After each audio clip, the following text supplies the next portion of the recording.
보기 영상에 망치부인 방송 지난 방송 다시 보기에 후원해주신 모든 분들께도 감사드립니다.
방송은 또 하면 안 될 거야, 그지? 그러면 팩트TV 들어가서 꿀잼 각이 있나? 없네. 예. 팩트 저기 뭐야? 보니까 없어. 저희 정부로서 네. 안타깝게도 아이패드에는 그 꿀잼이 누르는 데가 없어요. 네, 대단히 죄송합니다.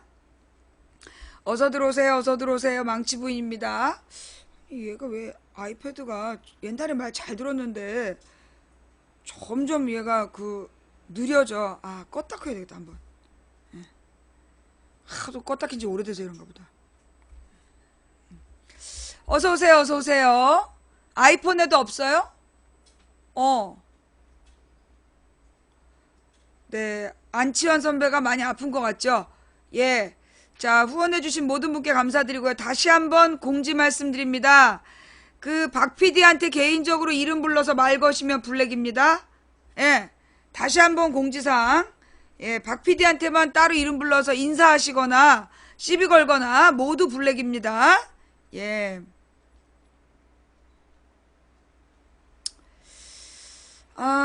자, 이 아이폰에도 안 나오나요? 아이폰에도 꿀잼 없어요? 나 아이폰에서 꿀잼 못 봤어. 여러 명이 함께 눌러야 꿀잼 선정. 그러니까 이제 꿀잼이 갑자기 나타나나 보죠? 그러니까 꿀잼 각이 있긴 있는데. 예. 모르겠다. 미안해요. 네. 제가 뭔지 잘 몰라가지고. 자, 후원해주신 모든 분들께 감사드립니다. 같은 시간에 같이 눌러야 꿀잼 각이라는 게 올라가요.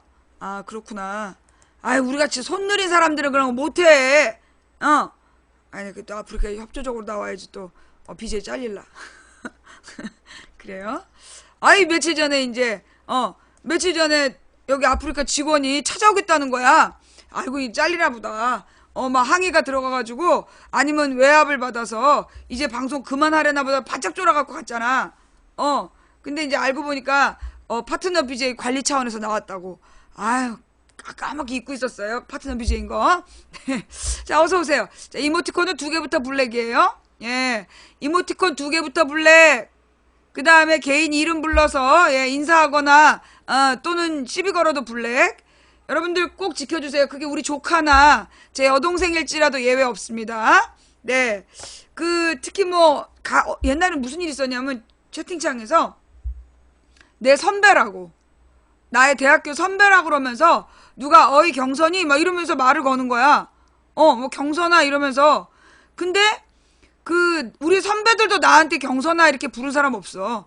우리 선배들도, 민동 선배들도 망치부인 그러지, 경선아 이렇게 부른 사람이 없는데, 자기가 우리과 88이라고, 그래서 말을 거는 거야. 자기가 뭐 금방 군대를 갔다든가 뭐 그래갖고 모를 거라고, 그 88 선배 누구 아냐? 근데 뭐 누구누구 이름을 대는 거야. 그 선배한테 바로 전화해서 물어보니까 모르는 사람이래. 예. 그래서 이 채팅창에서 저하고 뭔가 특별한 관계가 있는 것처럼 얘기하시는 분하고도 말 거시면 안 되고요. 무엇보다 채팅창에서 개인적으로 친분을 쌓아서도 안 되고, 개인적으로 이렇게 시비를 걸으셔도 안 돼요. 둘이 막 채팅창에서 싸우고 이러면 블랙이야. 그리고 자기 개인의 정보 절대 공개하지 마세요. 어떤 분들은 자기 이렇게 물어. 전 어디 사는데요? 여기 대전 사시는 분? 이러면 막 다 여기 대전이야 막 손들어. 큰일 나요. 예. 여러분들이 어디 사시는지 뭐 하시는지 그런 거 절대 공개하지 마세요. 예. 얘네들이 그 개인 정보들을 전부 다 비축해 놨다가 나중에 공격할 때 써. 야, 너 호남이라며? 뭐 이런 식으로. 너 전주라며? 뭐 이렇게 막 협박을 하기 때문에 절대 이 채팅창에 개인 정보를 공개하시면 안 돼요. 그리고 우리 방송에 이제 자기 전화번호라고 그러면서 한판 붙자 이러면서 전화번호 공개해도 블랙이야. 왜냐하면 이제 공개된 공개창에 개인의 신상 번호를 공개하는 거고 범죄 행위에 해당이 돼요. 절대로 조심하셔야 된다는 거. 네. 이게 아프리카에서 망치 부인이 장수하는 비결이에요. 절대 개별적으로 인사 나누지 못하게 하는 거. 개별적으로 싸우지도 못하고 인사도 못하게 하는 거. 그게 왜 중요하냐면 많은 이제 아프리카의 방송들이 유명을 달리하게 된 이유가 뭐였냐면 바로 이거. 몇몇 사람이, 그러니까 이제 주로 우리 방 같은 경우에는 아침이나 깊은 밤에 한 500~600명 볼 때겠죠? 그러니까 사람들이 제일 떨어졌을 때, 그때 이제 새벽녘에 사람들이 많이 온단 말이야. 지나가는 애들이 시비 걸러도 많이 오고, 그런 시간에 문제가 생겨. 어떤 문제냐면, 서로 이름 부르면서 친한 사람들이 자기네들끼리만 얘기하는 거야. 그래서 뭔가 질문이 있거나, 새로운 사람이 들어왔는데 막 내쫓아. 꺼져. 무식하면 나가야 돼. 이 방은 아무나 듣는 방 아니야. 이렇게 얘기를 한다든가. 그래가지고 이제 이 손님을 쫓는 그런 사람들이 있어요. 그래서 절대 개인 간의 대화를 금지하는 거야. 뭐 누구님 뭐 어떻게 됐어요? 이런 거 묻지 마. 이 채팅창의 원칙은 모두 대중에게 전체에게 하는 말이야. 특정인에게 얘기하는 건 채팅창에다 쓰면 안 돼. 예. 어떤 특정인 사람에게 쓰는 말 하면 안 되고, 그 다음에 누가 마음에 안 든다고 채팅창에 쓰지도 마세요. 누구누구 마음에 안 들어서 차단 이런 말도 쓰지 말고 그냥 조용히 차단해. 그리고 자기 하고 싶은 말만 하면 되는 거야. 예. 이게 되게 중요한 거예요. 옛날에 많은 방들이 죽어갔던 이유가 그렇게 이제 한 4~5명이나 7~8명이 채팅창을 장악하고, 사실은 이게 한 200명이면 7~8명이 채팅창을 장악할 수 있어요. 그럼 7~8명이 자기네들 주제로만 떠들어. 그럼 새로운 사람들이 왔는데 막 방송과 무관하게 지네들이 막 수다를 떨어. 그러면 그 방송 다시 가기 싫어지는 거야. 그래서 우리 방송은 친목질이 금지되어 있다. 그다음 또 하나는 뭐가 금지되어 있죠? 오프 모임이 금지되어 있죠. 우리 망치부인방 시청자인데 어느 지역 한번 번개합시다. 그런 거 다 걸리면 블랙이야. 절대 용서하지 않습니다. 예. 뭐 망치부인 방송 시청자들끼리 한잔 합시다. 뭐 이 깝깝한 시국에 우리가 같이 의견을 나누면서 서로 동지가 됩시다. 그럴싸해. 그러다 걸리면 블랙이야. 그러다 걸리면 블랙이에요. 그런 짓 하지 마. 그런 짓 하는 거 아니에요. 예. 그러니까 이게 항상 문제가 뭐냐면, 그렇게 이제 술자리를 가면 제일 먼저 이제 뭐라 그러나, 어떤 사람이 망치 부인이나 방장을 막 치켜세워. 자기가 제일 방장을 사랑하는 것처럼 과도하게 막 그래. 그럼 이제 거기 참가한 대부분의 순진한 사람들이 저 사람은 우리 방장을 사랑하는구나라고 생각할 거 아니야. 그 다음에 이제 2차를 가가지고 약간 좀 말없는 사람들을 이제 몇 명 보는 거야. 그 다음에 자리를 그 사람들 근처로 가. 그래갖고 이제 계속 이제 쓸데없이 전체 대화에서 소외된 사람들한테 한두 마디를 걸어. 그럼 이제 이 소극적인 사람들은 자기한테 말 걸어준 사람한테 마음을 뺏기게 돼 있단 말이야. 그럼 이제 그렇게 한 다음에 이제 이 사람들 몇 명을 데리고 3차를 가. 그래서 이제 거기서 얘기를 하는 거지. 아유, 우리 망치 부인은 다 좋은데 뭐 조금 사람이 차가워? 뭐 이런 식의 한마디를 던지면서 거기도 땅굴을 파는 거야. 그래가지고 이제 이게 하룻밤 술 먹고 나면 소극적으로 한쪽 귀퉁이에 앉아 있었던 사람이 다음날 야 망치야 한 판 붙자 이러고 나와. 예. 그래서 옛날에 노사모가 차수 변경 금지하는 게 있었어. 노사모 10계명 하도 막말로 시비 건 애들이 있어갖고 절대 막말하지 마라. 그 다음에 차수 변경 금지. 다 같이 한 번만 마시고 딱 헤어져야지. 자기네들끼리 어울려서 다음 거 가는 거는 그거는 분열 공작이다. 그런 게 옛날에 2004년엔 있었어요. 그런 규칙이. 예. 근데 이제 그렇게 해서 늘 조직을 깨거든. 인터넷 모임들이 소위 무슨 동호회니 뭐니 이런 게 깨지는 게 다 똑같아요. 항상 가서 보면 누가 있느냐. 그냥 맨 처음에 이 카페나 이런 걸 개설한 사람이 대빵이잖아. 그리고 운영진 몇 명이 앞설 수가밖에 없잖아. 근데 자기가 늦게 들어와갖고 카페나 운영진이 아니야. 그런데 자기는 꼭 대장을 해야 돼. 그럴 때 이 사람이 쓰는 방법을 차수 변경하면서 술 사주고 밥 사주면서 자기 사람을 만들어서 그 운영진에게 들이대게 하는 수법. 아, 이거 아주 전통적인 그 분열 책동이죠. 그러니까 이제 그 춥바들이 추미애 당대표 시키려고 김종인 씹어댄 거랑 똑같은 거야.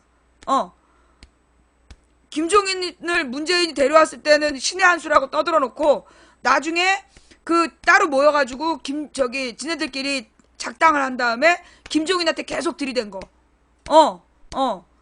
그게 이제 걔네들의 방법이에요. 아, 내가 동아리 생활을 좀 해본 듯 아니에요. 저는 그렇게 오프 모임을 하면서 분열하는 일을 제 스스로 해본 적도 없고 난 딱 한 번으로 배웠어. 내가 옛날에 오프 모임 하나를 그러니까 그 인터넷 조직을 하나 만들었어.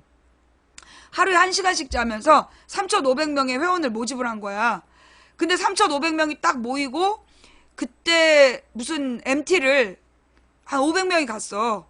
MT를 500명이 가니까 이 조직이 얼마나 활동적인 조직이야. 그러니까 날 내쫓더라고. 내가 만든 조직인데 나를 내쫓는 거야. 그때 내가 기가 막힌 걸 봤지. 그러니까 이 사람들이 이게 사람이 처음에 안 모일 땐 본 척도 안 해. 개무시하고 못하게 방해를 해. 근데 내가 기어이 걸 만들어냈어. 그러니까 나중에 지가 딱 그 자리를 차지하고 날 내쫓더라고. 그냥 단 한 번의 경험으로 그 속성을 파악한 거야. 그래서 내가 이 아프리카를 처음 만든 다음에 절대 오프 모임 허락하지 않고 그 다음에 누구하고도 같이 일하지 않고 누구도 믿지 않았어. 그게 참 제일 가슴 아픈 일인데 제일 가슴 아픈 일이 아무도 믿지 않는 거. 누군가를 믿고 그 사람한테 내가 마음을 주면 반드시 사단이나. 예, 반드시 사단이나. 그리고 내가 아프리카에서 많은 방이 똑같은 방식으로 깨져나가는 걸 봤어요.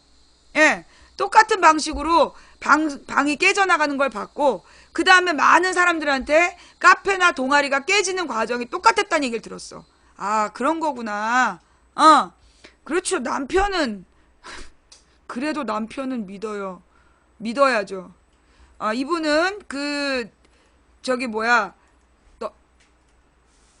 말귀를 못 알아들어서 불래. 제가 우리 시청자들 중에 아무도 못 믿는다는 얘기잖아요. 예, 시청자들 중에 아무도 못 믿는다는 얘기인데 그래도 남편은 믿어야죠. 이런 사람은 블랙을 걸어야 돼. 두고두고 헛소리해. 지내면서 계속 헛소리하기 때문에 빨리 잘라야 돼. 네. 사실 제가 이제 그 그러니까 온라인 모임을 하나 만들었다가 그렇게 이제 뺏기고 나서 그때 제가 깨달았어요. 그때 깨달은 게 뭐냐면 공유하지 않는다. 그리고 누구에게도 힘 실어주지 않는다. 나는 그걸 몰라가지고 처음에 몇 명을 딱 세워줬어. 몇 명을 세워주고 나는 언제 뒤에서 돕기만 하고 그 사람들이 앞에서 나아가게끔 했는데 야, 이 사람들을 이용해갖고 날 내쫓더만. 그래서 내가 아무도 힘을 실어주지 않는 거야. 아무리 나한테 막 잘해주고 막 그렇게 따라다녀도 내가 아무한테도 힘을 특별히 실어주지 않는 거. 그리고 채팅창에 글을 많이 쓰면 내가 잘라. 채팅창에 혼자서 채팅 많이 하는 사람 블랙을 걸어요. 왜냐하면 이런 사람들이 나중에 채팅창을 독점하게 돼. 그리고 되게 지배 세력이 되는 거야. 그리고 그 사람 말에 아무도 댓글을 대꾸하지 못하고 반박하지 못하는 그렇게 된 사람들이 있어. 그 채팅창에서 자기 의견을 너무 많이 올리는 사람은 그런 사람도 블랙을 걸어요. 이게 망치 부인이 그 10년 동안 아프리카에서 살아남은 비결이야. 보통은 보면 막 어떤 사람 되게 잘난 척해. 굉장히 잘난 척하면서 막 얘기를 많이 써. 자기가 아는 내용을 다 써. 근데 그러면 어떤 일이 생기느냐? 사실 망치부인 방송은 그렇게 지식인들 듣는 방송이 아니잖아. 이건 배움이 짧고 가방끈이 좀 짧아도 부담 없이 보는 방송인데 채팅창 내용이 너무 고차원적이야. 그러면 그 오다 가다가 그 뭐라 그러나 가방끈 짧은 친구들은 앉아 있을 수가 없어. 불편해. 내 자리가 아닌 것 같고. 그래서 나가는 거야. 그래서 우리가 안타깝지만 그 채팅창에다 말 많이 하는 사람은 블랙을 걸어요. 예. 그러니까는 이해해 주시기 바랍니다. 그러니까 이제 저는 그런 생각이 들었어요. 옛날에 내가 이제 그 김근태 의원하고 노무현 대통령을 많이 비교를 했거든. 왜 김근태는 실패했고 노무현은 성공했을까? 그 부분을 내가 고민을 해보니까 김근태 의원은 너무 철학적이었어. 생각이 너무 깊어. 그리고 너무 조심하는 거야. 그러니까 이 김근태 의원 같은 사람은 말 한마디를 할 때 함부로 안 해. 한마디를 하기 위해서 여러 개 바둑을 한 판 두는 거야. 내가 이렇게 얘기하면 쟤는 이런 질문할 거고 거기에 내가 이렇게 질문하면 쟤는 또 이렇게 얘기할 거고 그리고 내일 기사는 이렇게 쓰겠지. 그래서 그것까지 계산한 다음에 답변을 하는 거야. 그게 이제 김근태 의원식 방식이었는데 그래갖고 기자가 질문해놓고 가버려. 끝까지 안 들어. 쥐가 뭘 질문했는지 까먹는 거야. 박근혜가 왜 미국 가가지고 질문에 답변 뭔지 물고 질문이 뭐였죠? 그러고 앉아있잖아. 그런 것처럼 문제는 뭐냐면 김근태 의원은 그 질문을 막 계산해갖고 답변을 내놓는데 기자가 질문해놓고 지가 질문한 게 뭔지 까먹어. 그래서 내가 김근태 의원이 참 안 됐구나. 그리고 김근태 주변 사람들이 다들 그렇게 막 신중한 사람들이고 막 그 공부 많이 한 사람들이고 고민이 많은 사람들이야. 이 사람들은 너무 신중해. 너무 신중해서 자기 마음을 주지 않아. 그러니까 이제 막 그 스킨십이 없는 거야. 근데 노무현 대통령 같은 경우에는 그 노사모를 만들었던 맨 첫 번째 사람들하고 같이 막 몸으로 부대끼고 뭐 실수해도 자기가 실수하면 그 친구들이 덮어주는 그런 분위기를 유도했단 말이야. 그래서 노무현은 성공했고 김근태는 실패한 거야. 노무현은 그 사람들 앞에서 실수하고 넘어지는 것을 두려워하지 않고 자신이 넘어졌을 때 사람들로 하여금 일어나게끔 했던 사람이 노무현이었고 김근태는 어떤 일이 있어도 넘어지지 않으려고 했고 그 사람들 앞에서 항상 책임감 있는 태도를 가지려고 했기 때문에 그래서 아무도 의지하지 않게 됐던 거죠. 예. 나는 그거를 계속해서 지켜보고 있었던 거야. 그게 너무 가슴이 아팠지. 근데 사실 사람으로 따지면요. 뭐 어떤 사람은 김근태는 교만하고 노무현은 겸손하다. 내가 볼 때 그렇지 않아. 내가 볼 때 사실 노무현 대통령이 굉장히 그 자신감이 지나쳤어. 때때로 자만심을 보일 만큼 굉장히 그런 성격이 강했어요. 자만심이 있었어. 근데 김근태 의원은 굉장히 겸손했어. 다른 사람들 앞에 한없이 낮아져 있는 그런 사람이었어요. 예. 근데 이제 이 사람 보는 눈이 없는 사람들이 볼 때는 김근태 의원은 교만하고 노무현은 겸손하다. 그 사람 볼 줄 모르는 거야. 사실 노무현 대통령이 마지막에 그 끝이 너무나 가슴 아팠던 건 그 자만심. 다 이루었다. 자기가 다 할 수 있다. 다 이루었다. 그게 덫이 됐던 거야. 그게 덫이 됐던 거예요. 그러니까 이제 김근태 의원은 언제나 실수할 수 있는 모든 가능성을 차단하고 가느라고 더디 갔어. 노무현 대통령은 정말 빨리 달린 거야. 막 돌파하면서 그 나아가는. 근데 사실 대중은 노무현 같은 사람을 좋아해. 대중은 김근태 같은 사람 말고 노무현 같은 사람을 좋아해요. 근데 내가 김근태 의원 살아생전에 늘 가졌던 안타까움이 뭐였냐면 노무현 대통령이 김근태를 측근으로 뒀다면 노무현 대통령이 김근태 의원을 측근으로 뒀다면 그래서 매사 그 유비가 제갈공명에게 그 답을 구했듯 어떤 노무현 대통령이 하고 싶은 일을 김근태 의원에게 물어봐서 그래서 둘이 합의해서 일을 했다면 굉장히 안정적인 정국 운영이 되지 않았을까 그런 생각이 가끔 들어요. 지나간 얘기지만 예.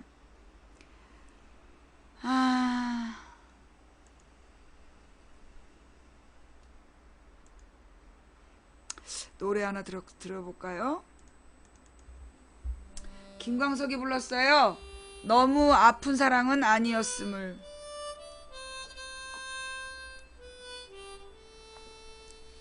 두 분이, 그러니까 김근태 의원하고 노무현 대통령이 사이가 나쁘지 않았는데 그때 노무현을 지금의 문재인 팔듯이 한 사람들이 있었어.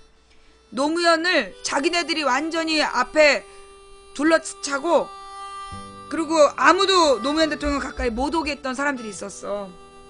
그 사람들이 끊임없이 이간질을 했지. 내가 2007년 3월 28일부터 3월 23일부터 4월 4일까지 봤던 일이 있었어. 그때 이제 노무현 대통령, 김근태 의원이 한미 FTA가 추진될 때, 그때 이제 그 단식을 하면서 한미 FTA 졸속 추진을 반대한 거야. 그때 노무현 대통령이 너무 고맙다고. 이게 노무현 김근태 의원 정도 되는 사람이, 예, 잠깐만요.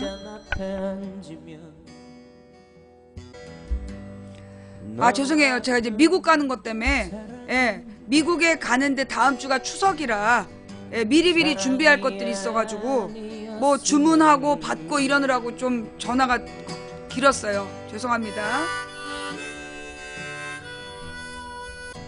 옛날에 이제 그 김근태 의원이 한미 FTA를 졸속 추진한다고 그걸 반대하면서 단식을 했는데, 사실 김근태 의원이 그것 때문에 건강이 악화됐어요. 그래서 그 뒤로 손을 계속 떨면서 파킨슨 병이 막 심화돼 갖고 돌아가시게 된 건데, 그 단식을 할 때 노무현 대통령이 전화를 해가지고 고맙다고, 이렇게 김근태 의장이 이렇게 해주니까 그 협상팀이 훨씬 힘을 받을 거라고, 고맙다고, 그래서 힘들 텐데 조금만 참아달라고 막 그랬었어요. 아이씨.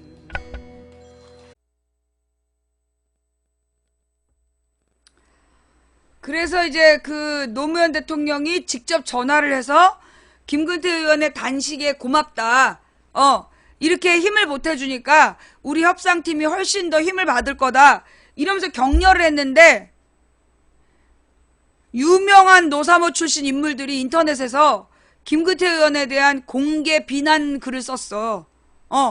공개 비난 글을 쓰면서, 그때도 아고라 했을 거야. 막 아고라나 무슨 노사모 게시판 서프라이즈 이런 데다가 온갖 욕을 하면서, 의장식 했다는 사람이 고작 그 단식 투쟁을 하면서 노장의 발목을 잡아야 되냐고 그러면서 쌍욕을 하더라고. 노무현 대통령은 그때 그 한미 FTA 졸속 추진하는 과정에서 김근태 의원이 목숨을 걸고 그걸 반대하는 단식한다는 걸 알았고, 그게 고맙다라고 얘기하고 미안하고 고맙다라고 했는데, 그때 노무현 대통령을 팔고 다녔던 그 유명한 노사모 인물들이, 지금 생각하면 그 사람들이야. 내나 문제의 그 인물들이 그 당시에 막 의장식 해먹고, 지 잘난 것도 아니고, 그 노무현 대통령 덕에 의장식 해먹고 나서, 이렇게 노무현의 발목을 잡는다고, 그러면서 글들을 쓰고 욕을 하더라고요. 내가 참 그런 걸 보면서, 이러니까 노무현 대통령이 고립되는구나. 난 그 생각을 했어. 이래서 노무현 대통령이 고립되는구나. 이렇게 노무현 대통령의 뜻과 전혀 그러니까 내가 너네 문재인 지지자 맞아라고 계속 물어봤던 게 그런 거야. 나는 그때 봤거든. 노무현 대통령의 뜻은 이건데 정반대 짓을 하면서 노무현 이름을 달고 있는 거야. 뭐 그분만 생각하면 눈물이 나요. 다 그래. 막 노무현 대통령 사진 걸어놓고 막 노무현 대통령만 생각하면 눈물 난다고 그러면서 노무현 대통령의 뜻에 정반대로 행동하고 있는 거야. 내가 그런 꼬라지를 너무 많이 봤기 때문에, 그래서 내가 이번에도 이게 진짜 문재인 지지자냐 계속 문제 제기했던 거야. 못 믿겠어서. 그리고 내가 지금 생각하니까 그들은 노무현 지지자가 아니었어. 생각해보면 그것들은 정통으로 변절했던 자들이었고, 그리고 그 2007년에 정동영 밀었던 자들이야. 걔네들이 그랬어.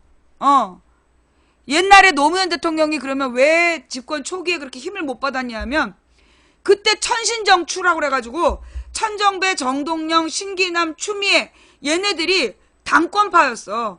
그래갖고 당권을 장악한 다음에 노무현 친노라고 불리는 사람들이랑 계속 싸웠던 거야.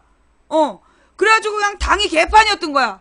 그냥 말만 하면 쌈박질하고. 그래서 김구태 의원이 싸우지 마 그러면 시끄러 조용해 막 이러면서 둘이서 또 지랄하고 그 지랄을 하느라고 당이 다 깨졌던 거야. 근데 지금 한 팀이 됐더만. 그 당시를 기억하는 사람들한테 물어봐.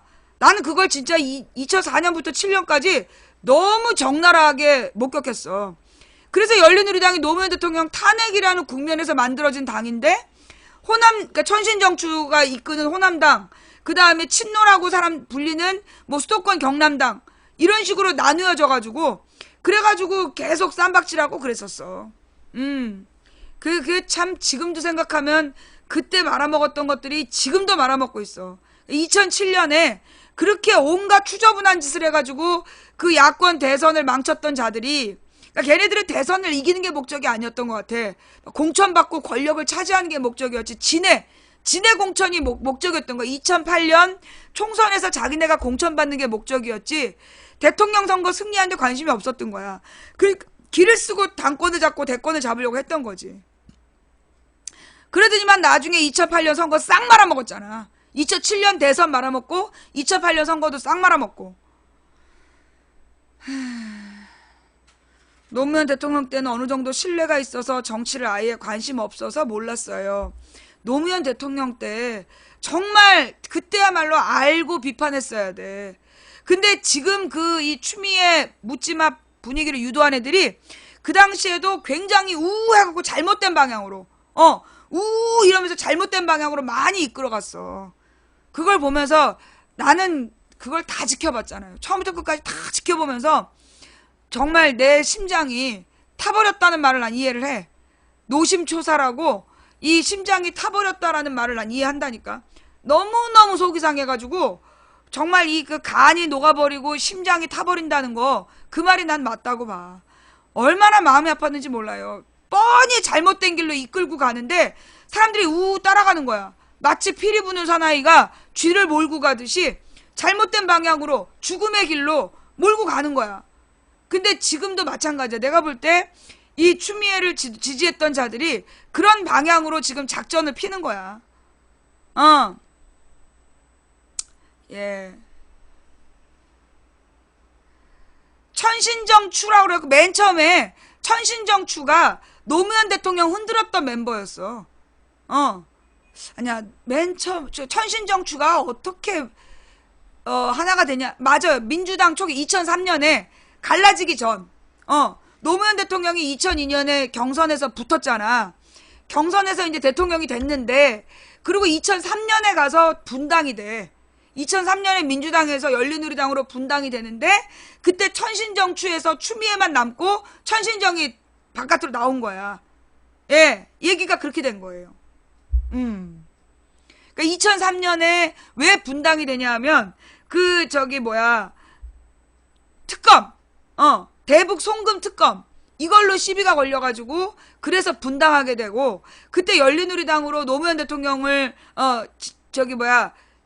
지지하는 사람들이 열린우리당으로 나가고 그 대북 송금 특검에 분노한 사람들이 남은 거야. 구민주당으로.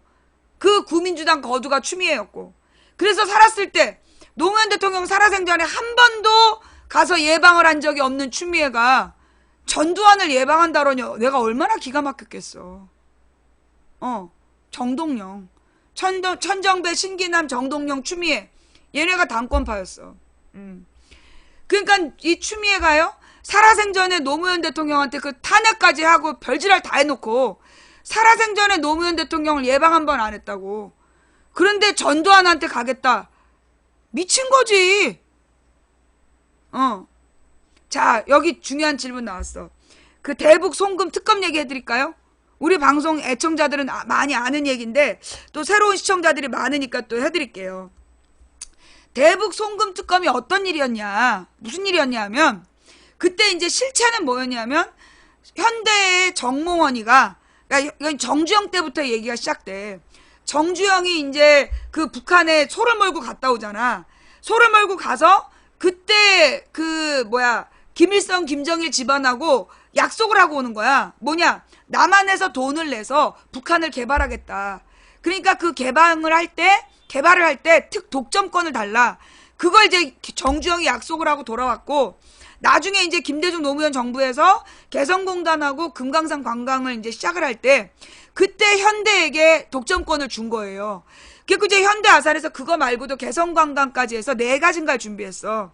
그 4가지를 독점적인 사업 권한을 얻어내려고 김정일이한테 1조 원의 뇌물을 준 거야. 컸죠. 그러니까 현대에서 김정일한테 1조 원의 뇌물을 주는데, 그 뇌물을 국정원을 통해서 돈을 바꾸고, 그 다음에 이제 박지원이 전달을 한 거야. 그래서 이제 국정원이 돈 바꾸는 걸 도와주고, 왜냐면 북한으로 직접 가야 되는데, 북한으로 돈이 넘어가야 되니까 국정원을 거쳐서 박지원이 배달을 한 거야. 그래가지고 이제 그게 대북 송금 사건인데, 그러니까 본질은 그거예요. 그러니까 현대에서 개발 독점권을 원해서 김정일이한테 뇌물을 보낸 거고, 그걸 국정원을 거쳐서 박지원이 전달했을 뿐이야. 그런데 이걸 가지고 불법 대북 송금이다, 제목을 그렇게 쓴 거야. 그러면서 김대중 때 국민 세금으로 북한에다 불법 자금을 송금했다, 그런 뉘앙스로 계속 신문을 낸 거야. 그러면서 노무현을 공격했어요. 그때 노무현을 공격한 게 2가지였어. 김대중이 대북 송금 보냈다, 불법으로 대북 송금했다, 그 다음에 김대중이 독도 팔았다. 그 2가지를 가지고 노무현을 계속 공격했던 거야. 그래가지고 노무현 대통령이 특검을 해버리라는 거야. 그래서 특검 결과 뭐가 밝혀졌냐? 그 돈은 김대중과 무관하다. 그 현대에서는 이게 김대중 정부가 김정일이랑 2000년 6.15 선언할 때 남북 정상회담 직전에 돈을 줬기 때문에 그건 남북 정상회담 성사가 되도록 돕는 의도도 있었다. 그러니까 이거를 통치자금으로 인정해서 자기를 용서해달라. 그게 정몽원 측의 주장이었어. 그런데 이 특검 결과 아니다, 이거는 그 정몽원의 불법 뇌물이었다. 그래서 그걸 재판정에 내세웠고, 대법원 최종 판결이 그렇게 나온 거야. 대법원 최종 판결에 이 돈은 현대에서 네 가지 사업을 독점적으로 따내기 위한 불법 정치자금이었으므로 김대중 정부와 무관하다, 통치자금으로 볼 수 없다. 그러나 박지원은 어쨌거나 막강한 국민의 재산을 북한으로 전달하는 역할을 했기 때문에 박지원은 무슨 외환관리법 위반인가 이런 걸로 걸린 거야. 그래서 박지원은 감옥을 가.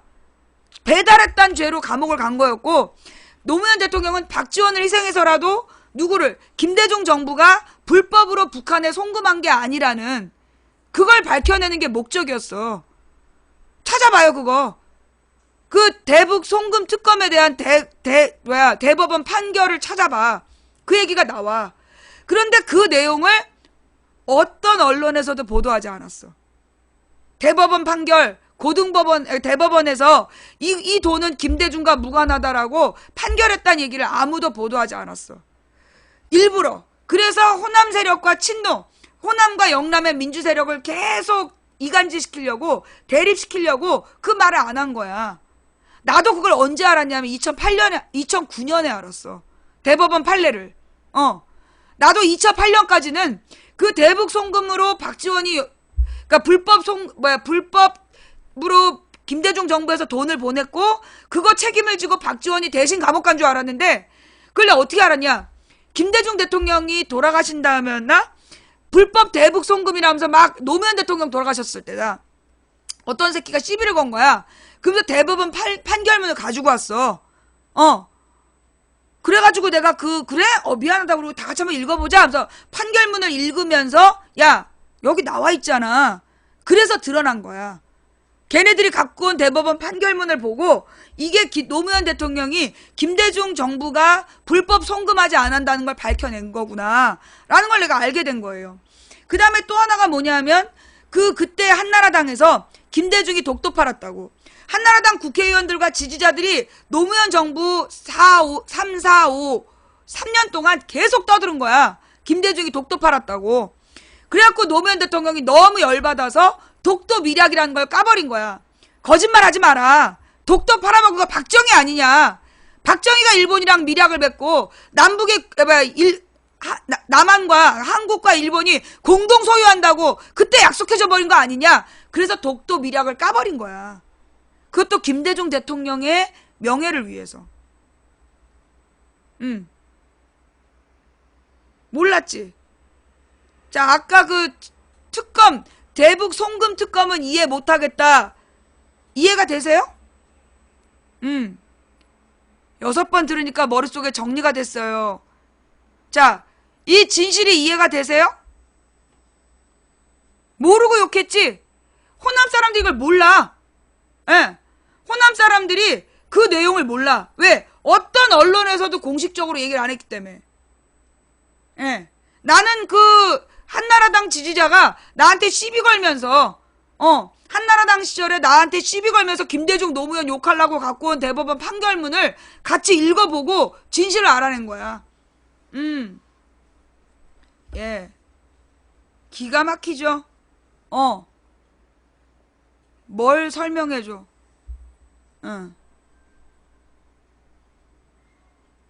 다들 이런 상황도 모르고 욕을 했지. 예. 예전에 노무현 대통령 욕했던 제 자신이 부끄럽네요. 노무현인지 하트가? 김대중 노무현 욕했던 자신이 부끄럽죠? 예. 그때 박지원이 2년 가까이 살았을걸요? 2년형인가 받았던 것 같은데? 그러니까 그때 박지원이 이제 양심을 품었지. 그 질문 내용이 뭐예요?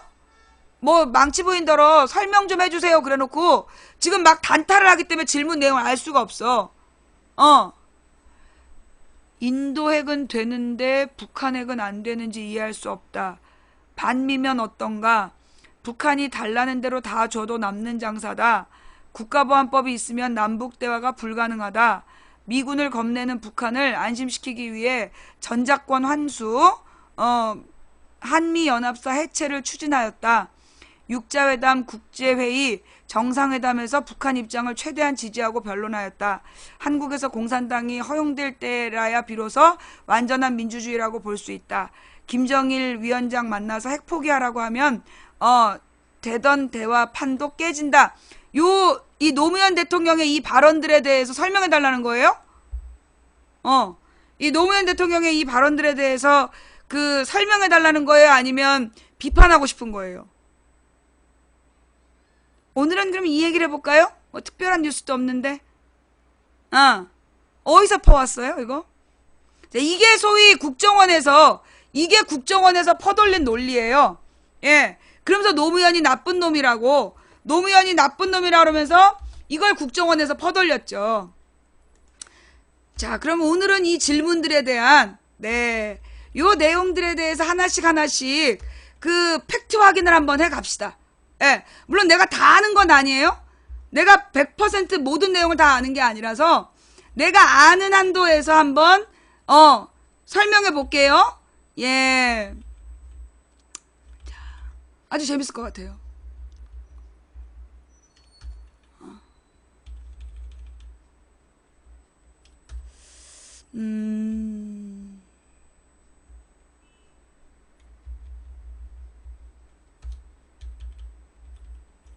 이 질문해준 친구, 내가 볼 때 오늘 이 방송 끝나면 자네는 영웅이 될 거야. 자네는 영웅이 될 거라고 난 생각하네. 예. 예. 자, 그럼 우리 하나하나 한번 그 시절 이 이야기의 진실은 뭔지 한번 봐볼까요? 네. 물론 이제 제가 100% 완전한 사람이 아니기 때문에 부족할 수 있습니다. 그러니까 여러분들이 그 뭐라 그러나 보충 기사 같은 걸 검색해서 좀 올려주세요. 요거 아주 재밌는 아이템이 될 것 같아요. 그죠? 예. 이게 이제 우리 그 어느 학생으로 보이는, 예, 소위 이제 일베 사이트에서 이게 벌써 몇 년째 떠들고 있는 내용인데, 그 내용을 질문해 줬어요. 예. 이런 질문에, 저는 사실 이런 질문을 두려워하지 않아요. 근데 많은 이제 노무현 대통령 팬들이 이런 질문을 두려워하고 꺼지라고 그러고 막 욕을 해. 그러면 우리는 문제를 해결할 수 없어요. 예. 그래서 우리 하나하나, 예. 하나하나 이 질문에 대해서 답을 찾아봅시다. 예. 정치하는 사람들 다 똑같다고 얘기한 게 왜 채팅 금지예요? 웃긴 사람일세. 그러게 왜 채팅 금지해 주셨어요? 강퇴시키지. 정치하는 사람 똑같다는 인간들은요, 강퇴시켜야 돼. 블랙이야, 블랙. 예. 왜 채팅 금지를 시켰어? 그냥 강퇴를 시켜버리지. 예. 어디서 저런 헛소리 하고 앉아있어. 그죠? 예. 자, 이 언제나 보면 이제 양비론으로 나와가지고 이제 헛소리 하잖아요. 그죠? 자, 이게 우리 노무현 대통령의 발언들 하나하나의 배경 설명해 드릴게요. 예. 하나하나, 예, 배경 설명해 드립니다. 자, 일단, 제가 하나 설명하고, 그 다음에 다시 풀어 드릴게요. 왜냐면 계속 이게 방송하고 있는데, 헛소리 하는 친구들 때문에. 자, 첫째, 인도 핵은 되는데, 북한 핵은 왜 안 되는지 이해할 수 없다. 자, 이게 무슨 얘기냐? 그러니까 미국하고 소련이 냉전 체제 때 1945년부터 1990년까지 냉전 체제를 유도해왔어.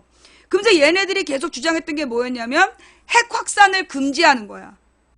핵 확산을 금지하기 냉전 체제에는 소련하고 미국하고 둘이서 막 핵무기를 쌓은 거야. 물론 이제 두 나라만이 아니죠. 미국을 중심으로 한 나토, 북대서양 조약기구라는 애들이 무기를 비축했고, 그래서 나토에 포함되는 나라들이 영국, 프랑스, 서독 이런 나라들. 그 다음에 이제 소비에트 연방을 중심으로 한 게 WTO였어요. 예, 바르샤바 조약기구라 그래갖고 지금 세계 무역기구 말고 바르샤바 조약기구, 그래서 WTO라고 따로 있었어요. 그래서 북대서양 조약기구 나토, 바르샤바 조약기구 WTO 체제 하에서, 그래서 이쪽은 미국, 영국, 프랑스, 서독, 이쪽은 소련, 동독, 중공 이런 사람들이 하나로 뭉쳐갖고 각자 군비를 막 이제 비축하고 있었던 거야.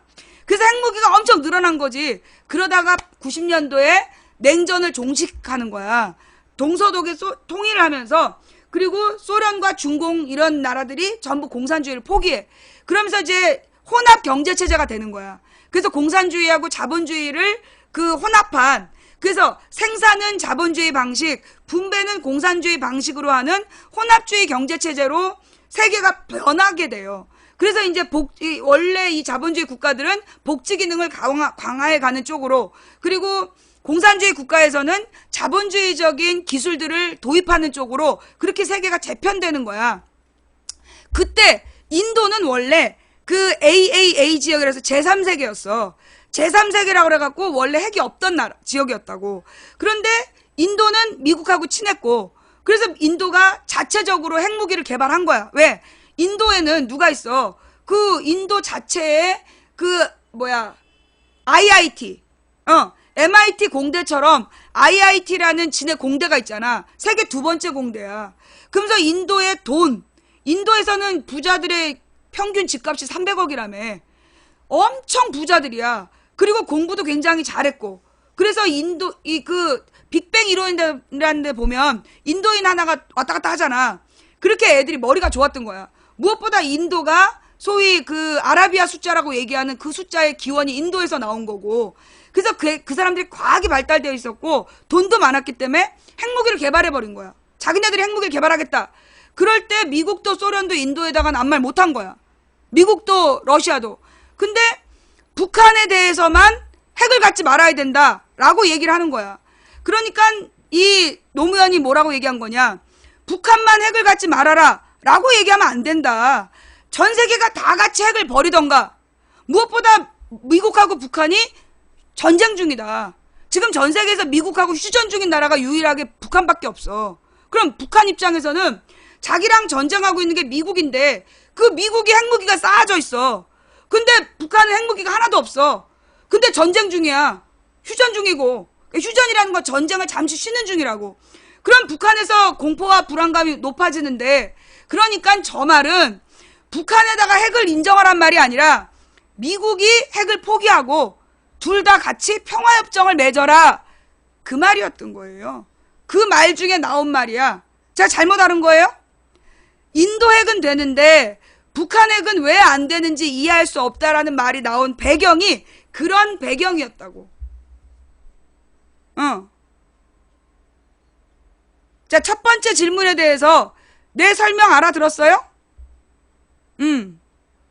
왜 저 말이 나왔는지 전후 사정이. 제가 혹시 잘못된 내용이면 제가 두 번째 질문에 대한 설명할 때 그때 제가 잘못됐다는 근거를 갖고 오세요. 예, 아니 내가 잘못할 수도 있어. 예, 그러니까 여러분이 아 근데 북한은 우리나라와 휴전 중이잖아요.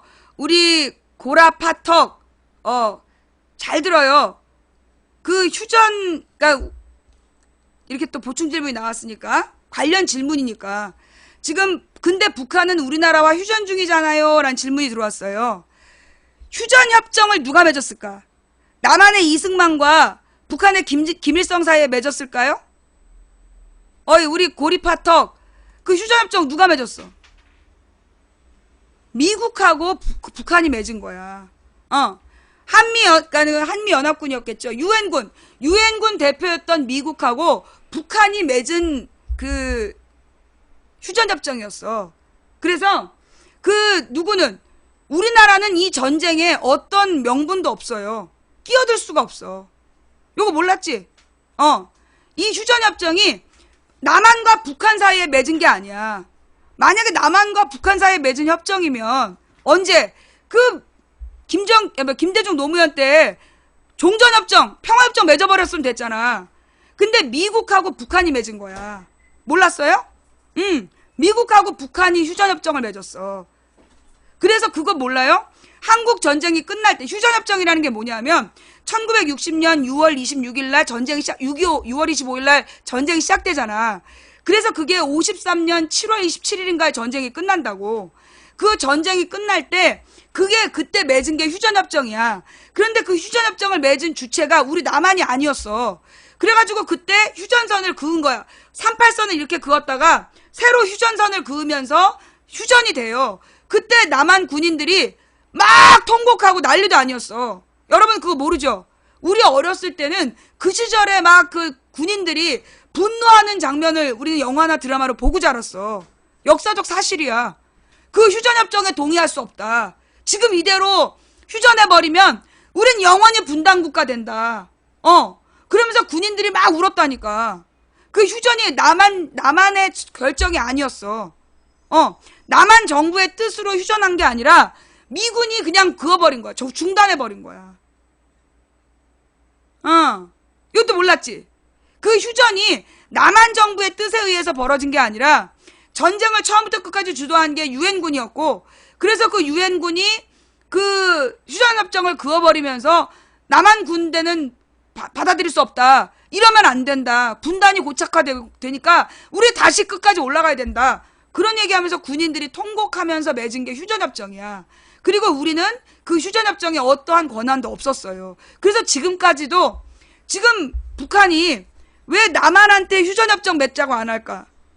남한한테 평화협정 맺자고 안 해. 북한이 계속 요구하는 게 미국에다가 요구하는 게 평화협정이야. 쟤네가 핵무기 하나 만들어 놓고 요구하는 게 뭐냐면 평화협정 안 맺어주면 이거 쏘겠다야. 이것도 오늘 처음 들어요? 예.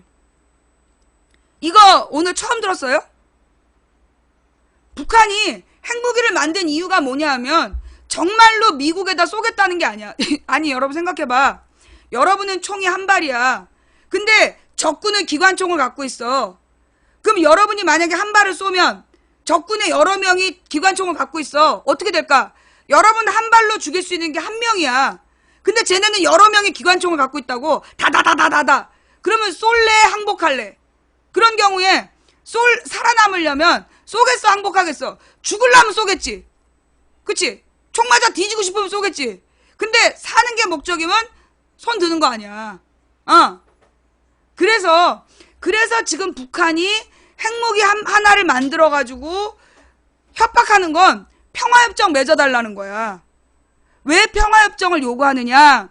지금 미국에서 소위 무기 사업자들이 끊임없이 그 평화협정이 안 돼 있으니까 북한을 제재하고 북한을 공격 대상으로 만들고 북한에 대한 공포를 팔아서 무기를 팔고 있거든. 그러면서 가장 북한에게 힘든 건 경제적인 압박이야. 중국이나 러시아에서 북한에다 돈을 주지 말라고 남한에서 들어오던 돈까지 끊어버린 거잖아. 개성공단이나 금강산 관광으로 보내던 돈을 끊어버린 것처럼 지금 중국하고 러시아에다가도 북한에 돈 보내지 말라는 게 미국의 기본 주장이야. 그러니까 북한이 원하는 건 빨리 휴전협정을 맺고 더 이상 핵무기고 뭐고 다 버리고 이젠 경제를 발전시키게 해달라. 그게 김정일의 요구였어. 그걸 누가 허락을 한 거냐? 요 얘기 지금 나 처음 들어요. 이게 육자회담이라는 김대중 노무현 10년 동안 육자회담이라는 걸 했어. 그래서 육자회담이 중국, 러시아, 북한, 그 다음에 한국, 미국, 일본 6나라가 모여가지고 그래서 합의를 한 거야. 2007년 10월 4일에 노무현 대통령이 걸어서 판문점을 통과해갖고 김정일한테 강제로 도장을 받아온 거야. 뭐 하기로? 모든 핵시설을 파괴하고 모든 핵시설을 파괴하고 국제사회의 인정을 받으면 그러면 우리가 다른 나라들로부터 북한을 개발할 수 있도록 해주겠다. 그게 14선언의 목적이었어요. 예. 그게 배경이야. 어이 학생. 그러니까 아까 질문한 친구 우리나라가 남한과 북한이 전쟁 중이다. 그건 잘못된 내용이라고. 여기서 한미연합사 이제 다음 질문 설명할게요. 관련 질문이 뭐냐 하면 김정은이가 말을 안 들었어. 김정은이가 박근혜는 불러다가 그렇게 환대를 했다는 거야. 박근혜가 와서 자랑을 했잖아. 아버지 선대와의 관계가 있어서 각별히 대우했다. 그 말이 뭐냐 하면 김일성하고 박정희가 서로 친했다는 거야. 우리는 박정희가 반공 그래서 김일성이랑 사이 나쁜 줄 알았잖아. 아니라고. 그 2012년 3월 1일 한홍구 교수가 우리 망치부인 방송에 와서 특강한 내용이 있어. 거기 보면 무슨 내용이 나오느냐 하면 그날 이제 박정희가 1960년에 5.16 쿠데타를 일으키기 전에 미군한테 먼저 보고한 게 아니라 김일성한테 먼저 보고를 한 거야. 김일성한테 먼저 야 내가 쿠데타를 일으킬 건데 아무 걱정하지 마. 이거 전쟁하려는 거 아니고 권력만 뺏을 거야. 그런 내용으로 김일성한테 먼저 전통문을 보내놓고 그리고 5.16 쿠데타를 일으킨 다음에 미군에다 연락을 한 거야. 그래서 미국이 박정희 이 새끼 누구냐? 얘 성격이 뭐냐? 그래서 미국이 뒤집어진 거야. 그래서 알아보니까 이 새끼가 옛날에 남노당, 남조선 노동당 출신이라든다. 그러면 이거 큰일 났네? 이래가지고 미국이 뒤집어지니까 박정희가 아니다. 나는 국시가 반공이다. 그러면서 미군을 설득했다. 그런 내용이 한홍구 교수님의 특강에 나와요. 찾아보세요. 예. 그래서 김일성하고 박정희가 내통하는 사이였던 거야. 먼저 5.16 쿠데타 일으키기 전에 김일성한테 그 전통문을 보내서 통지했고, 두 번째 김일성과 박정희 관계는 뭐였냐면, 김일성이, 그러니까 박정희하고 김일성이 1972년 7.4 남북 공동 성명이라는 걸 발표해요. 들어봤지? 그 교과서에도 나와? 72년 7월 4일에 7.4 남북 공동 성명이라는 걸 발표해.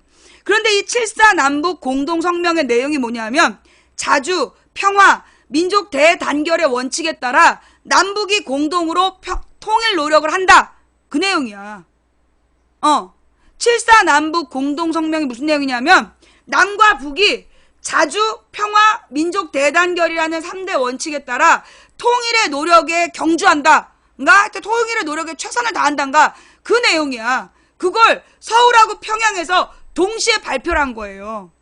그래서 무슨 일이 됐냐 하면, 그러면서 어떤 일이 벌어진 거냐. 그 72년 이전에는 북한이 공식 국가가 아니었어.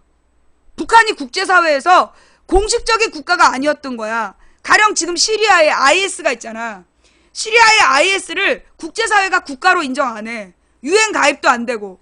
그냥 이슬람 테러 단체라고 보지 그걸 국가로 인정 안 하거든. 근데 걔네들은 자기네들이 IS 국가라고, 이슬람 국가라고 주장하는 거야. 이슬람, 우리는 과격 이슬람 테러 단체라고 보고 있고, 세계는 지네들은 이슬람 국가라고 주장하는 거야. 그러니까 1972년 7월 4일 이전에 북한은 전 세계에서 국가로서 인정하지 않고, 한반도가 한반도 전체가 남한의 땅인데 북한 지역을 그 점령하고 있는 괴뢰 정부다. 그래서 나온 말이 북괴라는 말이야.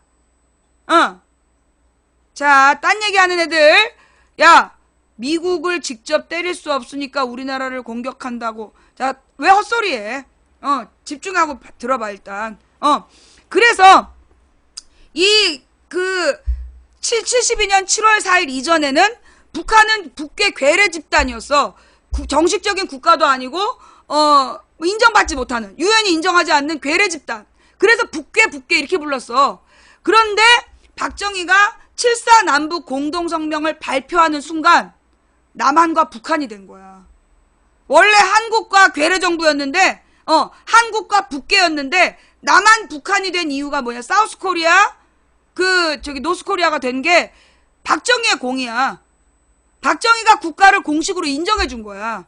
그래서 왜냐? 자주평화 민족 대단결의 원칙으로 남과 북이 같이 통일 노력을 경주한다 해버렸기 때문에 북한을 국제사회에 공식적으로 인정을 해버린 거야.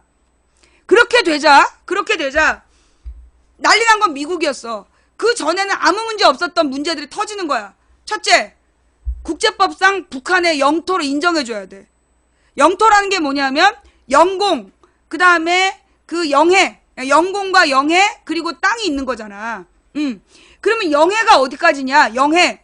이 영해라는 게 이제 한 나라가 국제법상 보장받는 범위야.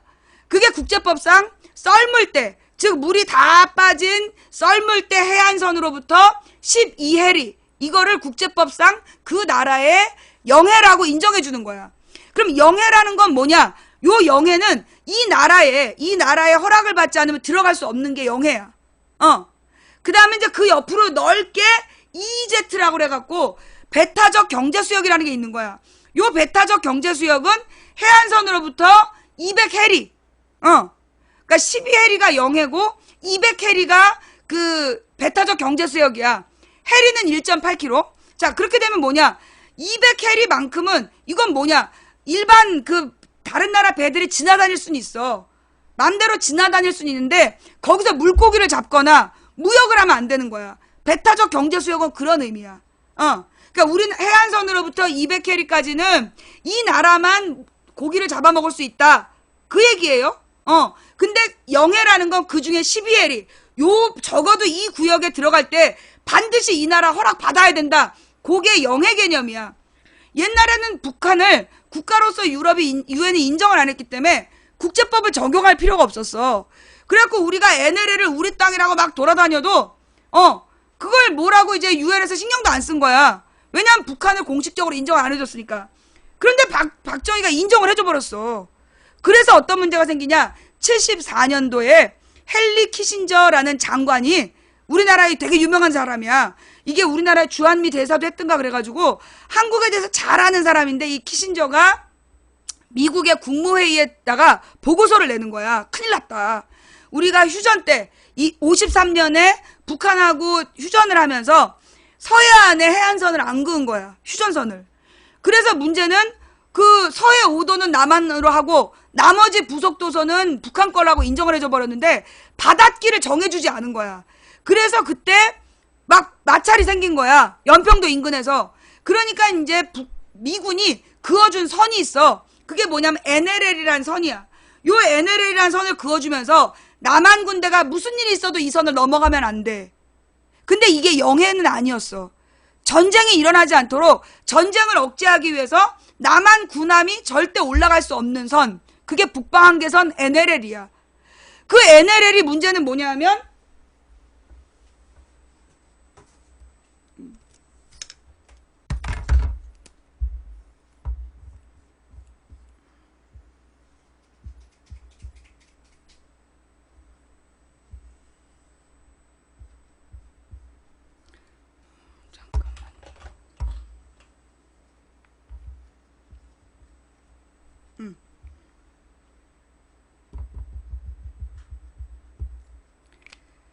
자, 그림으로 설명할게요.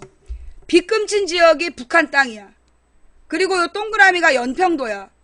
그리고 이 NLL이라는 게 미군이 그어준 게 이렇게 그어놨어. 이러면서 1972년까지 보내온 거야. 그런데 국제법상 영해가 점선이야.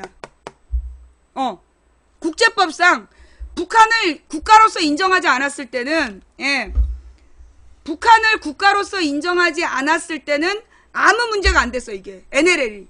근데 박정희가 7.4남북 공동성명을 발표하면서 북한을 국가로 인정하니까 국제법을 적용해서 국경선, 영해를 인정해줘야 되는 거야. 그래서 헨리 키신저라는 미국 장관이 NLL은 영토가 아니다 라고 분명히 명시해. 그러면서 이 NLL은 국제법 위반이다. 재논의해야 된다. 이게 74년도의 보고서 내용이야. 요 얘기도 처음 하신 분 있죠? 그죠? 이렇게 된 거야. 첫째, 북한이란 나라를 공식적으로 인정해준 게 박정희였다. 원래 북한이 나라가 아니었는데 북한을 공식적으로 인정해준 게 박정희였어. 7.4 남북 공동성명으로.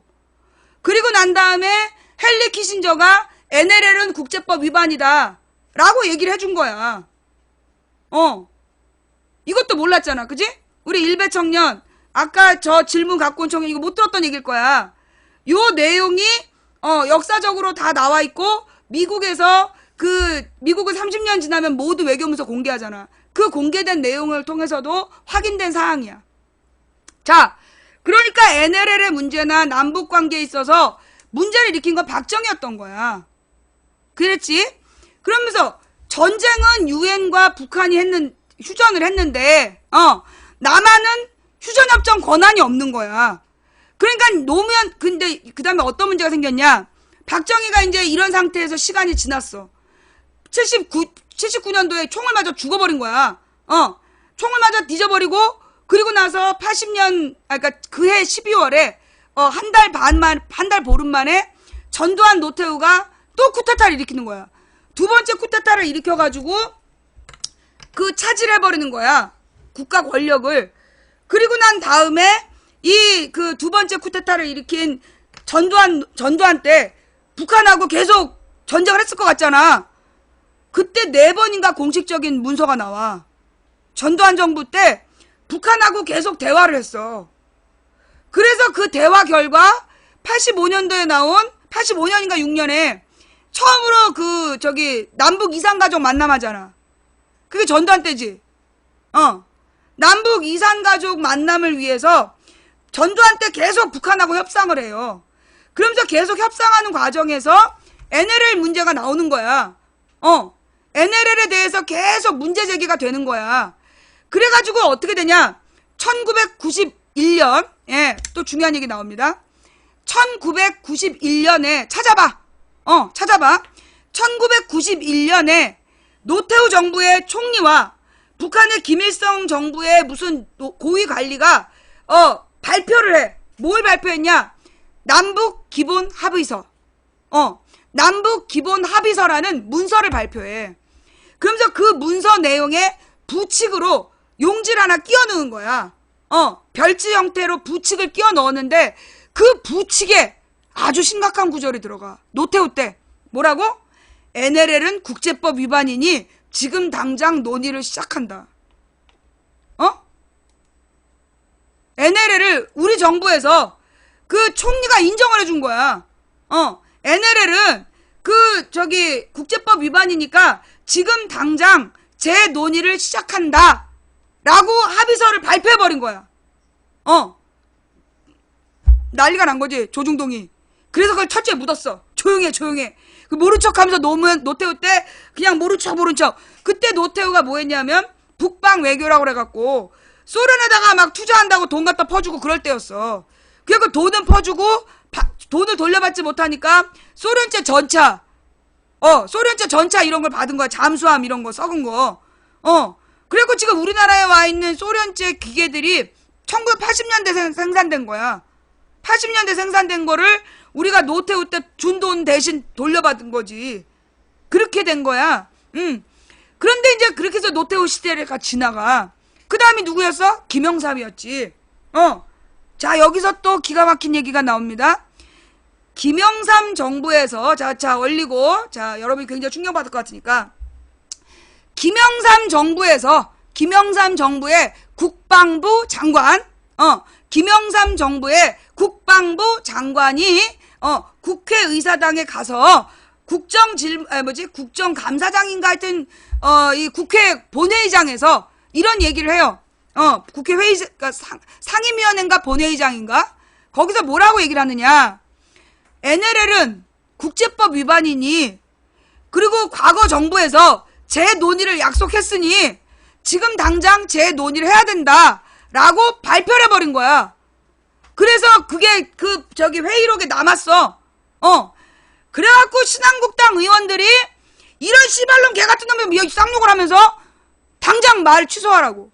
그래서 국방부 장관 아마 잘리던가 그랬을 거예요. 그렇게 얘기해갖고. 그게 김영삼 때까지 있었던 이야기야. 공론화해야 된다고 국회의사당에 가서 국방부 장관이 얘기했어. 망치님 사려요. 뭘 사려요? 뭐 나한테 뭐 팔 거예요? 사려요가 뭐야? 뭐 몸살이라는 얘기야? 꺼져. 자, 오늘 여기까지 처음 들으신 분. 오늘 여기까지 처음 들으신 분. 그때 1953년에 휴전협정은 북미 간의 휴전협정을 맺은 거야. 그리고 난 다음에 이승만 정부는 북한의 존재를 인정하지 않고 북괴 그랬는데 박정희가 북한이라고 인정을 해줬어. 그래서 NLL 문제가 터졌고, 그러면서 박정희 정부, 전두환 정부, 노태우 정부, 김영삼 정부까지 북한이랑 친했어. 우리 국민만 몰랐어. 대화를 꾸준히 잘했어. 너무 잘한 거야. 그러다가 김대중 정부 들어섰는데 김정일이가 별로 안 반가워했던 거야. 김정일은 김대중을 별로 안 반가워했어. 심지어 노무현은 모욕하기까지 했어. 그런데 2002년 5월 박근혜가 북한을 가자 김정일이 환대도 그럴 환대가 없어. 북한 사람 거의 다 모아가지고 뭐 높은 관직 다 모아서 박근혜한테 박수 쳐주고, 그리고 박근혜가 돌아가고 자랑을 얼마나 했는지, 자기는 아주 각별한 대우를 받았다. 김일성하고 박정희 사이가 워낙 돈독했기 때문에 선친들 간의 관계가 있어서 자기가, 아주, 뭐라더라? 각별한 대접을 받았다. 각별한 대우와 환대를 받았다라고 인터뷰하고 지랄했어. 그게 2002년 5월의 일이야. 그리고 2002년 6월 달에, 그러면서 이제 박근혜가 와가지고 계속 얘기한 게, 김정일이가 참 괜찮은 사람이라는 둥, 그러면서 약속을 지킬 거라고 계속 떠들고 다녔어. 그러면서 이제 남북 축구 대회를 하는데, 단일기를 흔들기로 북한하고 약속을 했는데, 저기 붉은 악마가 태극기를 흔들었다고 막 신경질 냈다고 정몽준이 또 자서전에다 꼬에 바쳤잖아. 그게 다 그 즈음에 일어난 일이야? 그러면서 이제 김정일하고 약속을 지켜야 된다고 박근혜가 그렇게 애달아 했어. 그리고 6월 달에 연평해전이 일어난 거지. 도대체 그 약속의 내용이 뭔지, 도대체 그 약속의 내용이 뭔지 아직까지 밝혀지지 않았어요. 예. 그랬던 거야. 그래 놓고 이제 김대중 정부 때 미국을 설득하고, 그때 미국에 이제 클린턴이었거든. 그래서 이제 이 클린턴을 설득해서, 이 일본을 이제 찍어 누르면서 한미일이, 그러니까 한국과 미국이 중심이 되고, 그리고 이제 중국하고 러시아를 설득을 한 거야. 그래갖고 육자회담을 만들어야 된다. 김대중이 계속 얘기했던 게 육자회담을 만들자. 2000년에 약속한 게 육자회담을 만들겠다. 그리고 나서 노무현 정부가 육자회담을 진짜 만든 거야. 그래갖고 개성공단 금강산 관광을 유지하면서 육자회담을 통해서 한반도 평화통일의 그 일정표를 짠 거야. 그래서 2008년 8월 달에 북한이 모든 연변에 있는 핵시설을 다 폭파하고 국제사회의 공인을 받아라.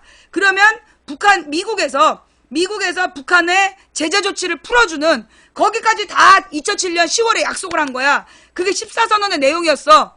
그런데 미국 대통령이 부시가 된 거야. 남한 대통령은 이명박이 되고, 그래서 걔네들이 무슨 짓을 했느냐? 8월 달에 북한에서 연변 핵시설을 전부 다 폭파하고 외국 무슨 국제 NPT인가?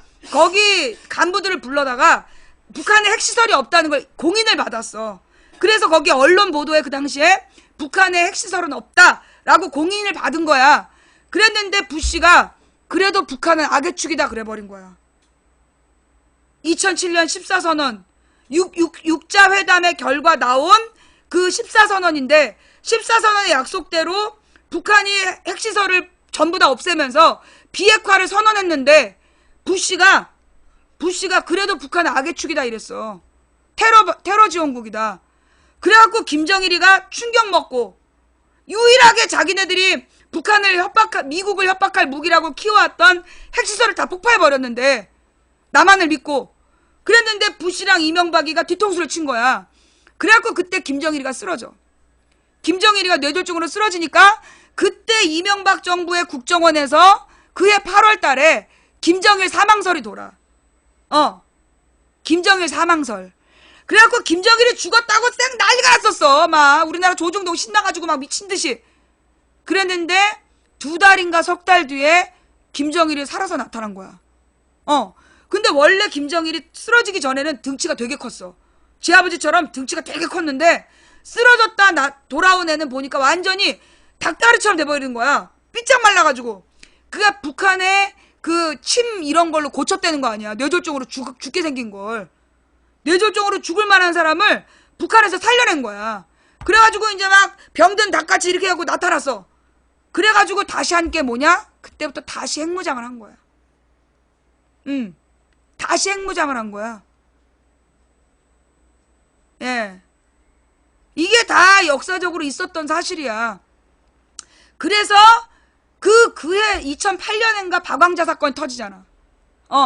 그리고 난 다음에 박왕자 사건이 터지면서 그 금강산 관광을 중단해버려. 그게 미국이 계속 요구한 거야. 미국에서 계속 요구한 거야. 금강산 관광을 닫아라. 왜? 금강산 관광이 1인당 200만원짜리 관광이었대. 200만원을 북한에다가 주는 거야. 1인당. 그런데 그때 수만 명이 갔다 왔어. 계산해봐. 그게 다 현찰로 북한으로 들어간 돈이야. 그러니까 미국에서 그 돈을 IAEA였나? 국제원자력기구? 그래서 미국이 북한으로 들어가는 돈줄을 끊기 위해서 금강산 관광을 중단하라고 그랬고 마침 박왕자식 사건이 터지니까 이명박이 옳았구나! 그러면서 금강산을 닫아버린 거야.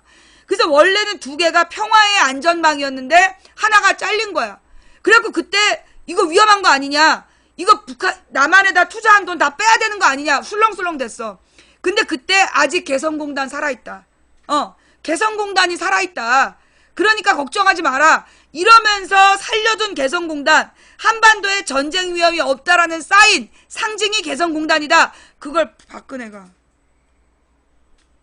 지난 1월 달에 지난 1월 달에 박근혜가 그거를 닫아버린 거야.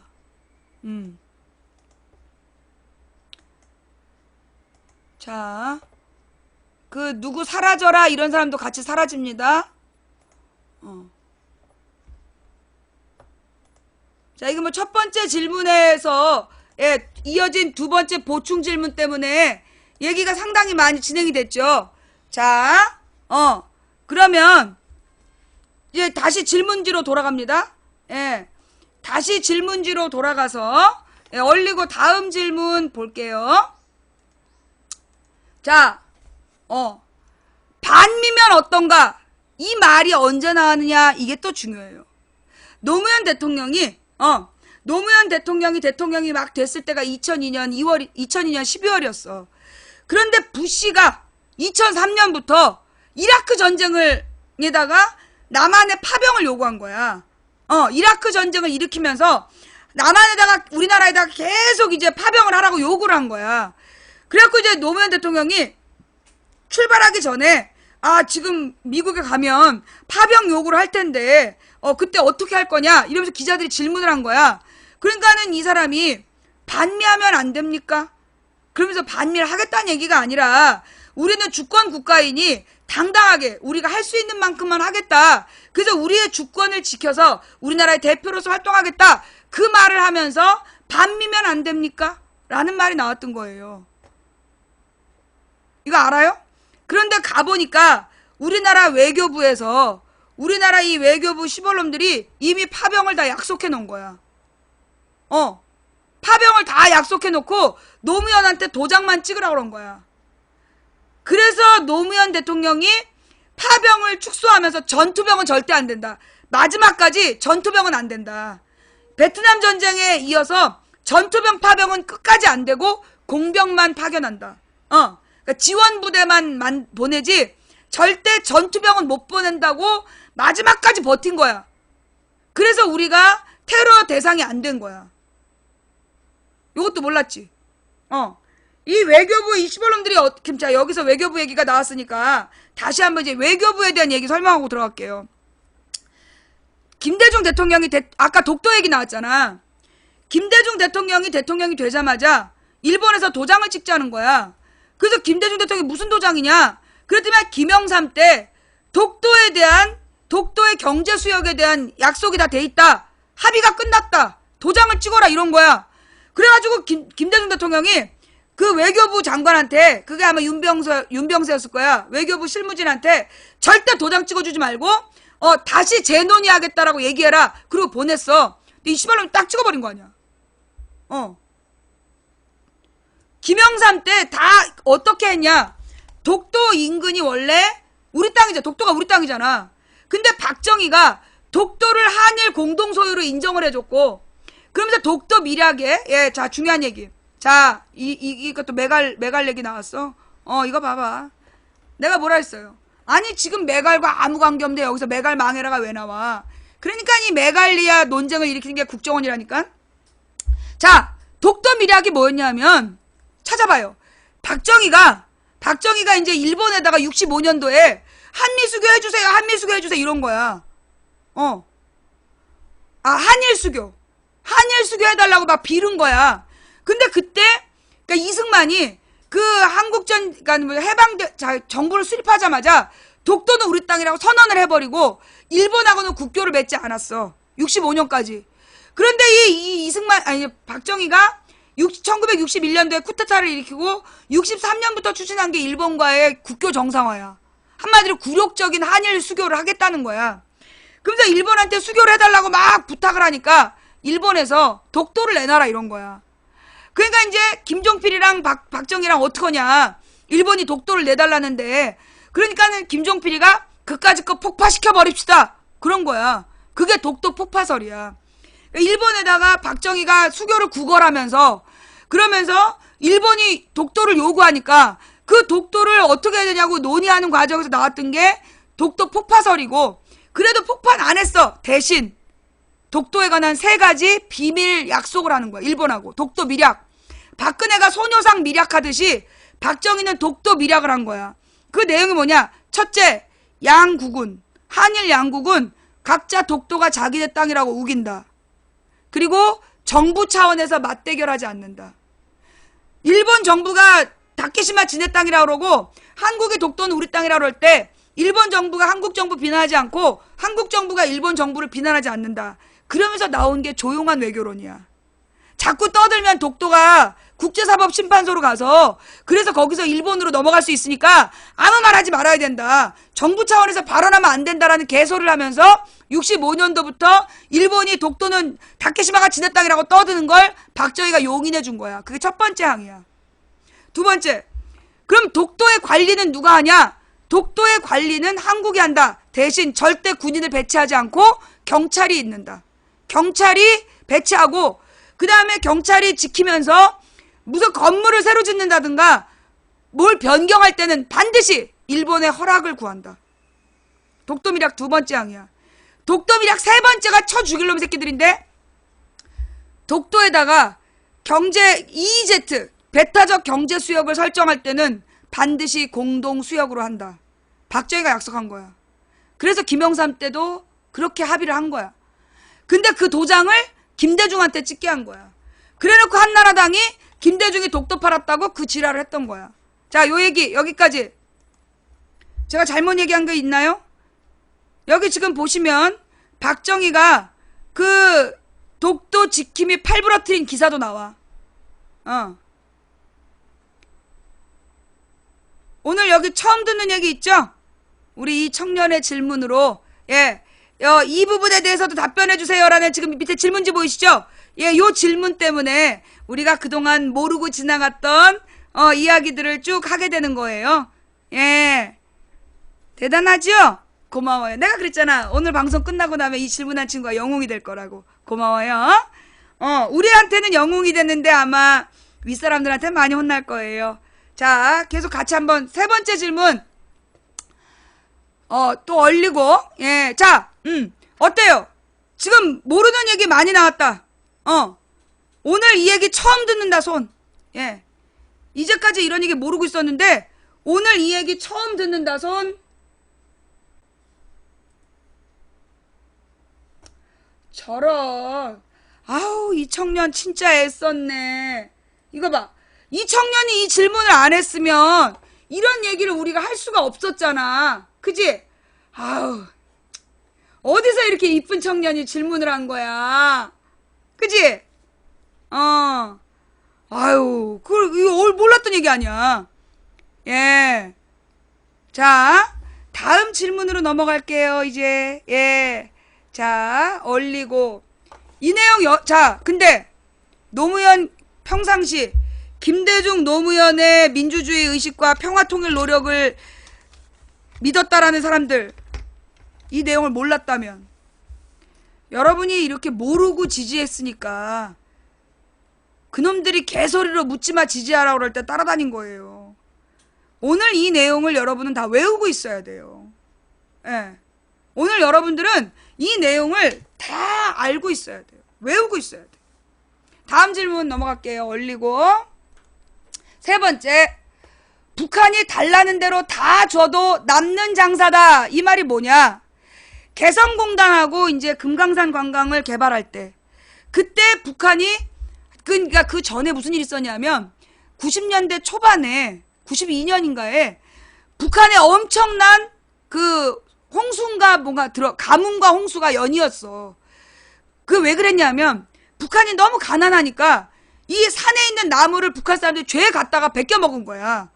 그 나무가 죽어버리니까 산이 어떻게 됐겠어? 나무가 없으니까 빗물을 저장하지 못한 거야.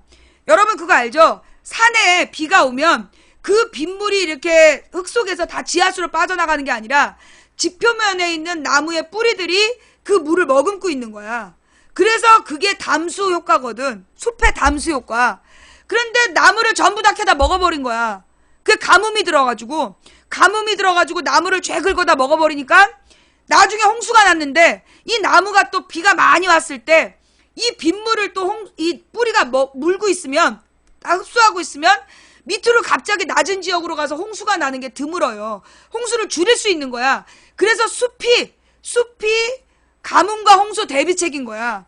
그런데 그 북한에서 가난해갖고 죄 나무 뿌리를 깨먹는 바람에 북한에서 가뭄이 들고 홍수가 났을 때 대책이 없었던 거야. 그래가지고 그때 엄청 많은 사람들이 굶어 죽어. 우리가 알고 있기로 100만 넘게 죽었다는 거 같죠?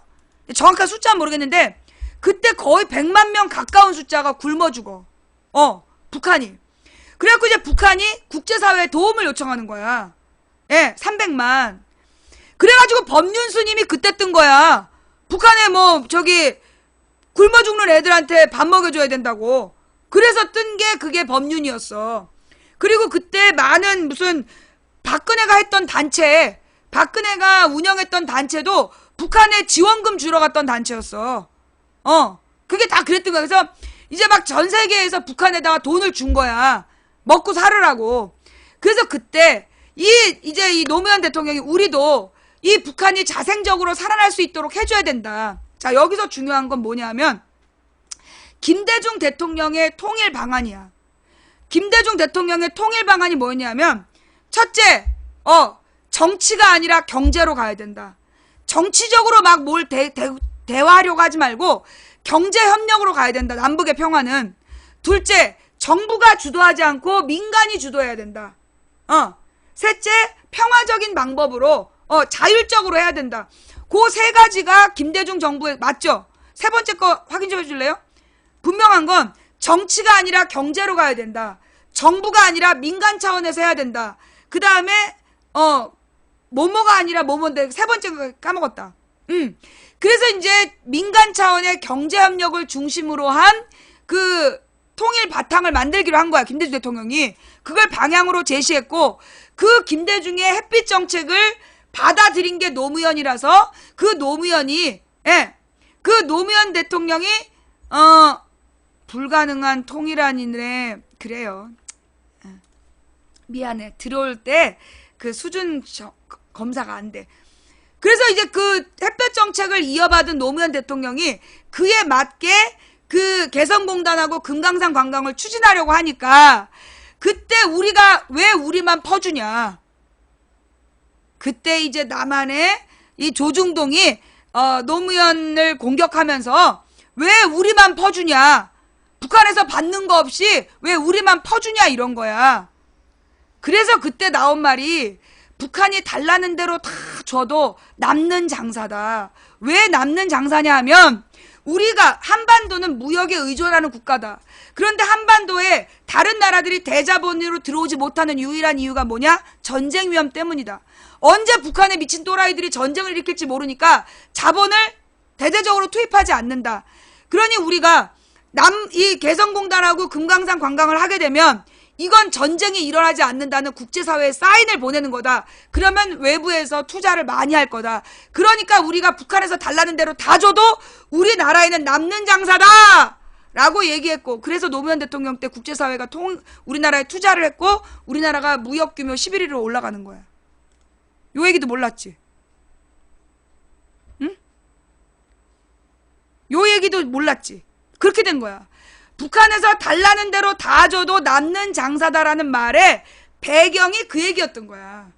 외국에서 우리나라에 투자하려면 한반도에 전쟁 리스크를 막아야 된다. 요게 그 배경이었어요. 요것도 오늘 처음 듣는 분 있죠? 예. 이것도 오늘 처음 들으시는 분들이 있었을 거야.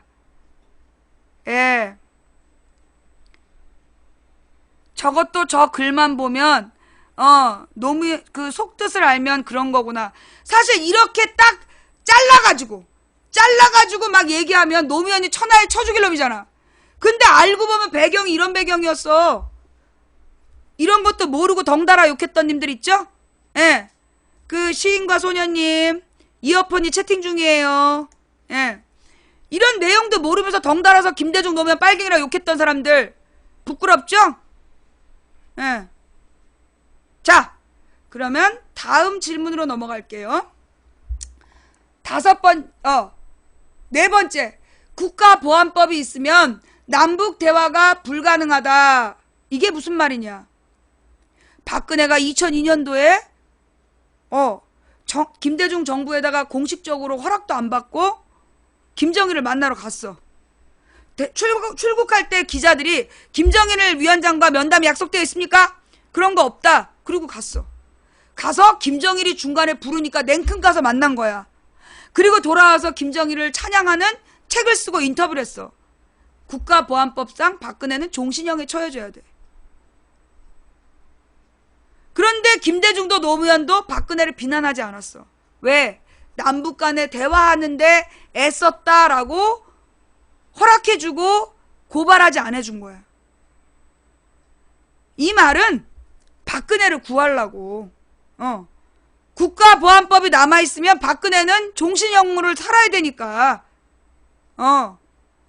그래서 남북 간의 대화를 위해 애썼다라고 고발 안 해준 거야. 크크크. 국가보안법이 없어야 남북 대화를 할 수 있다니 말이 되는 소리냐 저게. 지금 설명했잖아. 스피커가 없어? 스피커가 없나 봐요. 예. 국가보안법을 엄격하게 적용하면 남북 간에 대화를 할 수 없어요. 박정희도 부관 참시해야 되고요. 예. 국가보안법상 이전에 전두환, 박정희, 노태우, 김영삼 전부 다 국가보안법 위반이 되는 거야. 그래서 남북이 대화하려면 국가보안법이 없어져야 된다. 고쳐야 된다라고 얘기한 거예요. 네. 정말 이렇게 당당한 무식함에 이렇게 무지를 당당하게 얘기할 수 있는 것도 용기예요. 네. 자, 여기까지 뭐 제가 잘못 얘기한 거 있습니까? 잘못 이야기한 게 있으면 여러분이 근거 자료를 올려주시면 제가 수정하도록 할게요. 자, 다음 5번째. 그리고 국가보안법이 있다면, 여러분 국가보안법이 있다면요, 조선일보 사장, 동아일보 사장, 중앙일보 사장 및 우리나라 대재벌들 종신토록 그 사형 내지는 종신형에 처해져야 돼요. 왜냐하면 우리나라의 조중동 사장이 김정일한테 참 인간이십니다. 진정한 인간이라고 추켜 세워주고, 우리나라 재벌들이 김정일한테 김일성한테 보낸 선물, 김정일한테 보낸 선물이 어마어마해서 그게 지금 북한에 있는 김일성 기념관에 전시가 되어 있다는 거야. 국가보안법이 살아있다면, 국가보안법대로 해야 된다면 지금 우리나라 언론사들 싹 다 잡아넣어야 돼요. 재벌들도 싹 다 잡아넣어야 되고. 몰랐지? 그런데 크크크. 아유, 그래. 니 죄겠냐? 니네 상사가 죄지. 자, 다음 이야기. 미군을 겁내는 북한을 안심시키기 위해서 전자권을 환수하려고 추진하였다. 자, 한미연합사 해체 얘기는요, 제가 처음 듣는 얘기거든요. 한미연합사 해체라는 부분은 자료를 갖고 와보세요. 그 전자권 환수라는 말과 한미연합사에 대한 이야기를 내가 설명할 테니까 요거 질문한 친구 관련 보충 그 문제 제기. 노무현 대통령 때 한미연합사를 해체하려고 했다? 나는 그렇게 얘기한 건 내가 모르거든요. 관련 기사를 갖고 와 보시기 바라고요. 자, 그럼 전자권 환수가 뭐냐? 현재 우리나라에, 만약에 우리나라에 한반도 전쟁이 일어나, 그러면 외적이 침입해 오는 거야. 그럼 우리나라에서 전투기를 띄워서 외적을 무찌를 수 있는 작전 지휘권, 그게 뭐야? 전시작전권이야. 그게 우리나라에 있어요, 없어요? 없어요. 누구한테 있냐? 주한미군에게 있어. 주한미군이 한미연합사의 사령부를 맡고, 그 한미연합사 사령부에게 전시작전 지휘권을 준 거야. 그래서 이명박 때 왜 연평도에다가 쇼를 해가지고 그 해주에서 연평도에 폭탄을 막 쏘잖아. 그때 이명박이가 자기가 전투기 출격 명령을 내렸는데 뜻대로 안 됐다. 우리나라 대통령에게 전투기 출격 명령권이 없어요. 전투기 출격 명령권은 곧 전쟁의 발발을 얘기하는 거고, 그 결정은 한미연합사 사령부, 한마디로 주한미군 사령관에게 있는 거야. 그러면 지금 미국하고 북한이 전쟁 중이라 그랬지 아까? 그죠? 그러니까 북한은 지금 이 미군이 언제든 전쟁을 시작할 수 있는 지휘권을 갖고 있다. 북한 입장에서 겁나 안 겁나? 겁나. 그래서 전시작전 지휘권을 대신 우리가 갖겠다. 남한이 갖겠다. 그러면 언제든 미국이 북한을 공격할 수 있을 거라는 북한의 공포의 근원이 없어지는 거다. 그래서 전시작전 지휘권을 환수하려고 했던 거다. 그 말이야. 그런데 한미연합사 해체라 그러면 주한미군이 완전히 철수된다는 얘기거든요. 한미연합사 해체가 가로 안에 들어간 걸로 봐서 내가 볼 때 저건 누군가 끼워 넣은 헛소리로 보여. 전시작전권 환수는 분명히 얘기했어요. 근데 한미연합사 해체를 그때 당시 하겠다라고 한 건 난 아니라고 알아. 그 제가 잘못하는 부분이 있으면 보충 자료 올려주세요. 자, 요 부분 이해가 되세요? 북한을 안심시키기 위해서 전시작전 지휘권을 남한이 가져오려고 했다. 그래서 미국이 어떻게 했어요? 주기로 했어. 그래, 네 말이 맞다. 그래서 노무현 대통령 때 전시작전 지휘권을 받아오기로 다 육자 간에 그 협의가 됐어. 그런데 어떻게 했을까? 이명박이 안 받겠다 그랬어. 이명박 정부 때 받아야 되는데 2010년인가 받기로 했는데 안 받겠다고 도로 가져가라 그랬어. 그러면서 전시작전권을 도로 가져가는 대신 우리가 미국산 썩은 소고기 다 사겠다 뭐 그리고 미국 쌀도 그렇고 무역에서 미국에게 유리하게 해줄 테니까. 그때 한미 FTA였나? 뭔가를 한미 FTA였나 보다. 한미 FTA를 미국에게 유리하게 다 바꿔줄 테니까 전시작전 지휘권을 도로 가져가 달라고 그래서 도로 갔어. 하여튼 미국에다가 어떤 이익을 주기로 약속하고 전시작전권도 돌려준, 자기 집문서를 도둑한테 주면서 돈도 얹어준 꼴이었어. 그게 이명박이었어. 자, 다음 질문이 여섯 번째. 육자회담, 국제회의, 정상회담에서 북한 입장을 최대한 지지하고 변론하였다. 이 말이 뭐냐? 육자회담에, 이게 또 중요해요. 노무현 대통령이 집권했을 때 안타깝게도 클린턴이 물러나고 부시가 나타나. 부시 집권 하에서 노무현 대통령이 된 거야. 그래갖고 이 부시가 아주 꼴통짓을 하는 거야. 무슨 짓을 했냐 하면 작게 5029 뭐 이런 걸 갖고 와가지고 그 한미연합군이 북한을 선제 공격하는 훈련을 하자는 둥. 그래서 계속 끊임없이 부시가 북한을 자극하려고 그랬어. 그래서 이 육자회담을 논의하는데 미국이 왕따였던 거야. 부시만 왕따. 일본은 국제 눈치를 보고 중국, 러시아, 북한, 한국은 같은 말을 하는데 부시가 계속 딴소리 한 거야. 그래갖고 육자회담에서 막 부시가 북한을 막 선제 공격하자는 둥 이렇게 얘기를 하면 뭐 고립시켜야 된다는 둥.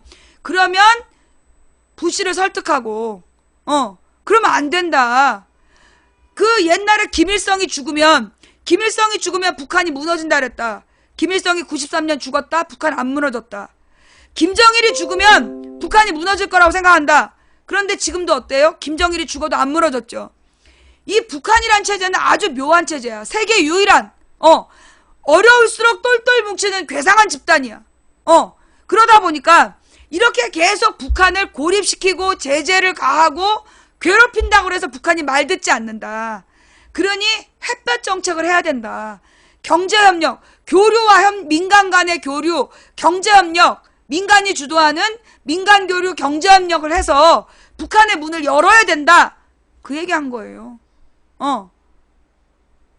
북한이 미국을 두려워한다라는 것을 분명히 얘기해주고, 북한을 문호를 개방하려면 무력으로 협박할 것이 아니라 민간의 경제협력으로 문을 열어야 된다. 그 얘기 했다는 거야. 저 말을 저렇게 지금 질문한 거예요.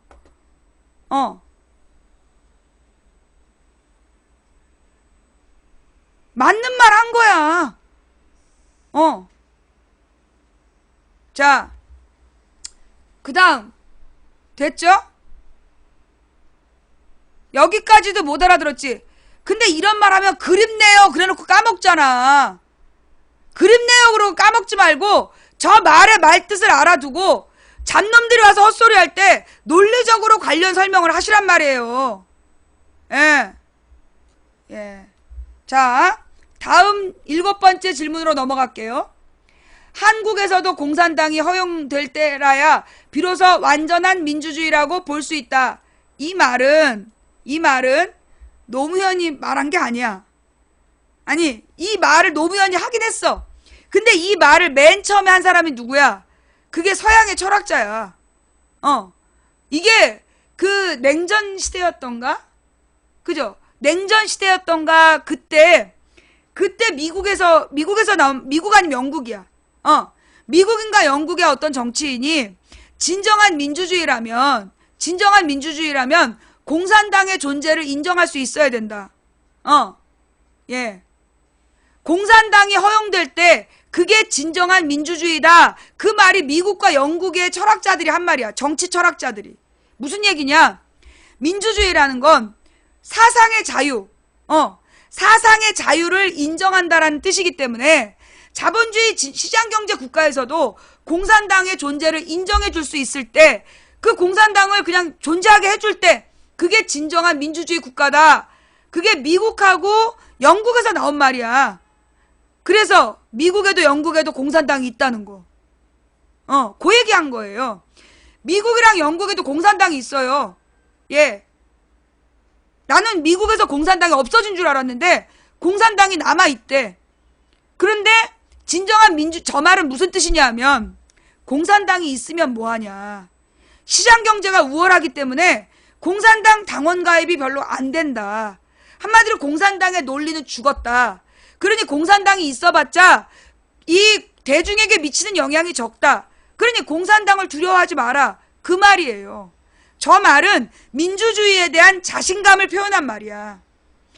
민주주의는 사상의 자유를, 사상과 종교의 자유를 인정하는 나라이고, 그러니 공산주의를 마음껏 연구하고 공산당의 존재조차도 그래 한번 해볼 테면 해봐라 했을 때 그게 자신감 있는 민주주의다 라는 뜻이에요. 뭔 말인지 알겠어요? 내가 지금 중계방도 보고 있어요. 예, 지금 내가 중계방도 보고 있습니다.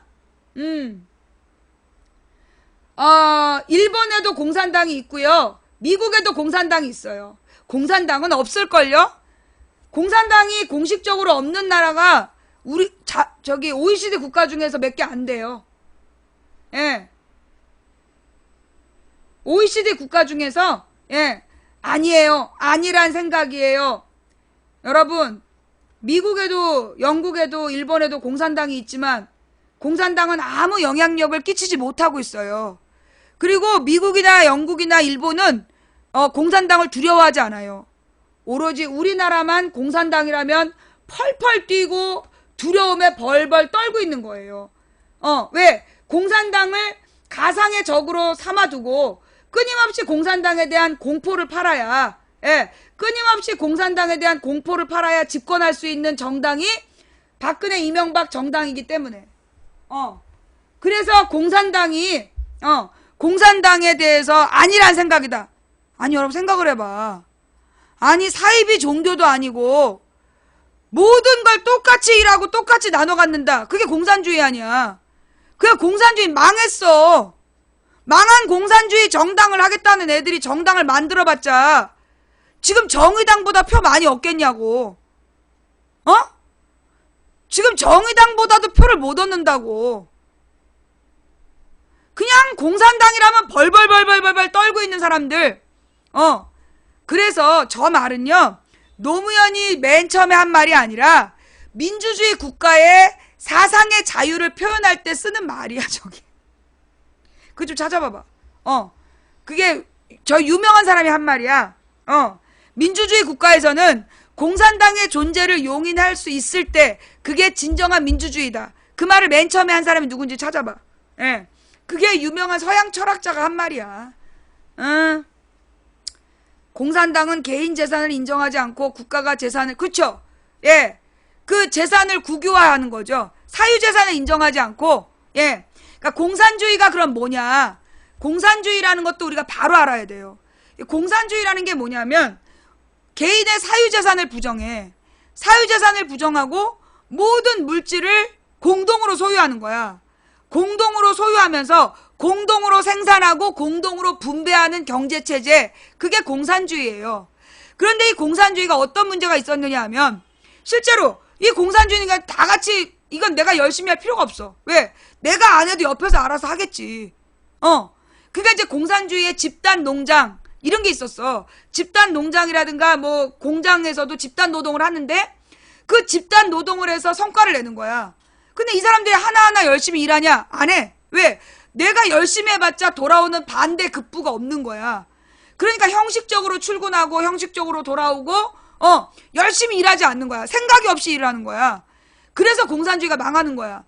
1945년도에는요. 공산주의 국가들이 자본주의 국가보다 그렇게 가난하지 않았어. 근데 딱 40년이 지나니까 45년이 지나니까 1990년이 됐을 때 모든 공산주의 국가가 자본주의 국가보다 다 가난했어. 실제로 북한 같은 경우에는 한국전쟁 이후에 한국전쟁 끝났을 때까지만 하더라도 북한이 1960년까지 1인당 GDP가 높았어. 1인당 GDP, GNP가 높았던 나라야. 그만큼 초기에 처음부터 북한이 가난한 게 아니고 처음부터 공산주의 국가가 가난하지 않았는데 이게 1960년 지나면서 전 세계가 70년대부터 독재 우상화가 돼. 그러니까 50년대, 60년대는 공산주의 이념으로 막 노동자 프롤레타리아 정신을 막 내세우면서 노동자가 주인 되는 세상, 모든 걸 우리가 공유하는 세상으로서 막 잘난 척을 했어. 근데 이제 70년이 되면서 그 러시아도 소련에서도 그 유명한 독재자가 나와. 후르시초프였나? 있어. 후르시초프하고 그 전에 몇 명. 그래가지고 유명한 독재자들이 70년부터 나와. 북한에서는 김일성 한 가문 독재 우상화가 70년대부터 일어나. 중공도 누구예요? 모택동 단일화 그리고 등소평. 굉장히 강력한 전체주의가 만들어지는 게 70년대야. 그러면서 그때부터 강력한 전체주의로 독재를 하는 거야. 공산당이 독재를 하는 거야. 그러니까 공산주의 국가의 국민들이 씨발 시키는 대로 열심히 일해봤자 떨어지는. 근데 아무도 열심히 안 해. 솔직히 얘기해서 공산주의 체제가 망한 이유는 아무도 열심히 안 해. 모내기 해라 그러면 시간만 때우고. 모내기가 되겠어? 또 공장에 가서 일해라. 열심히 안 해. 시간만 때우고. 그러니까 생산물이 많아 적어. 그러니까 그 적은 생산물 중에서 공산당 관리들이 먼저 지네들이 다 지네 거 필요한 거 가져가.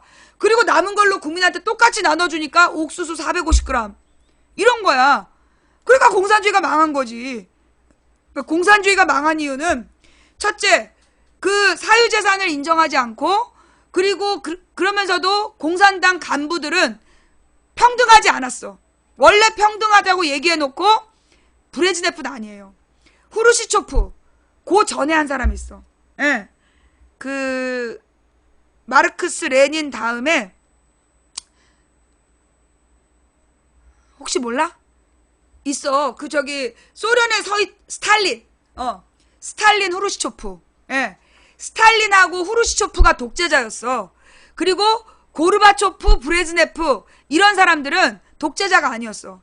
얘네들은 개혁 개방 정책을 핀 거야. 보충 설명할게요. 예. 무슨 얘기냐? 그러니까 이제 중국의 모택동이 뭐 했어?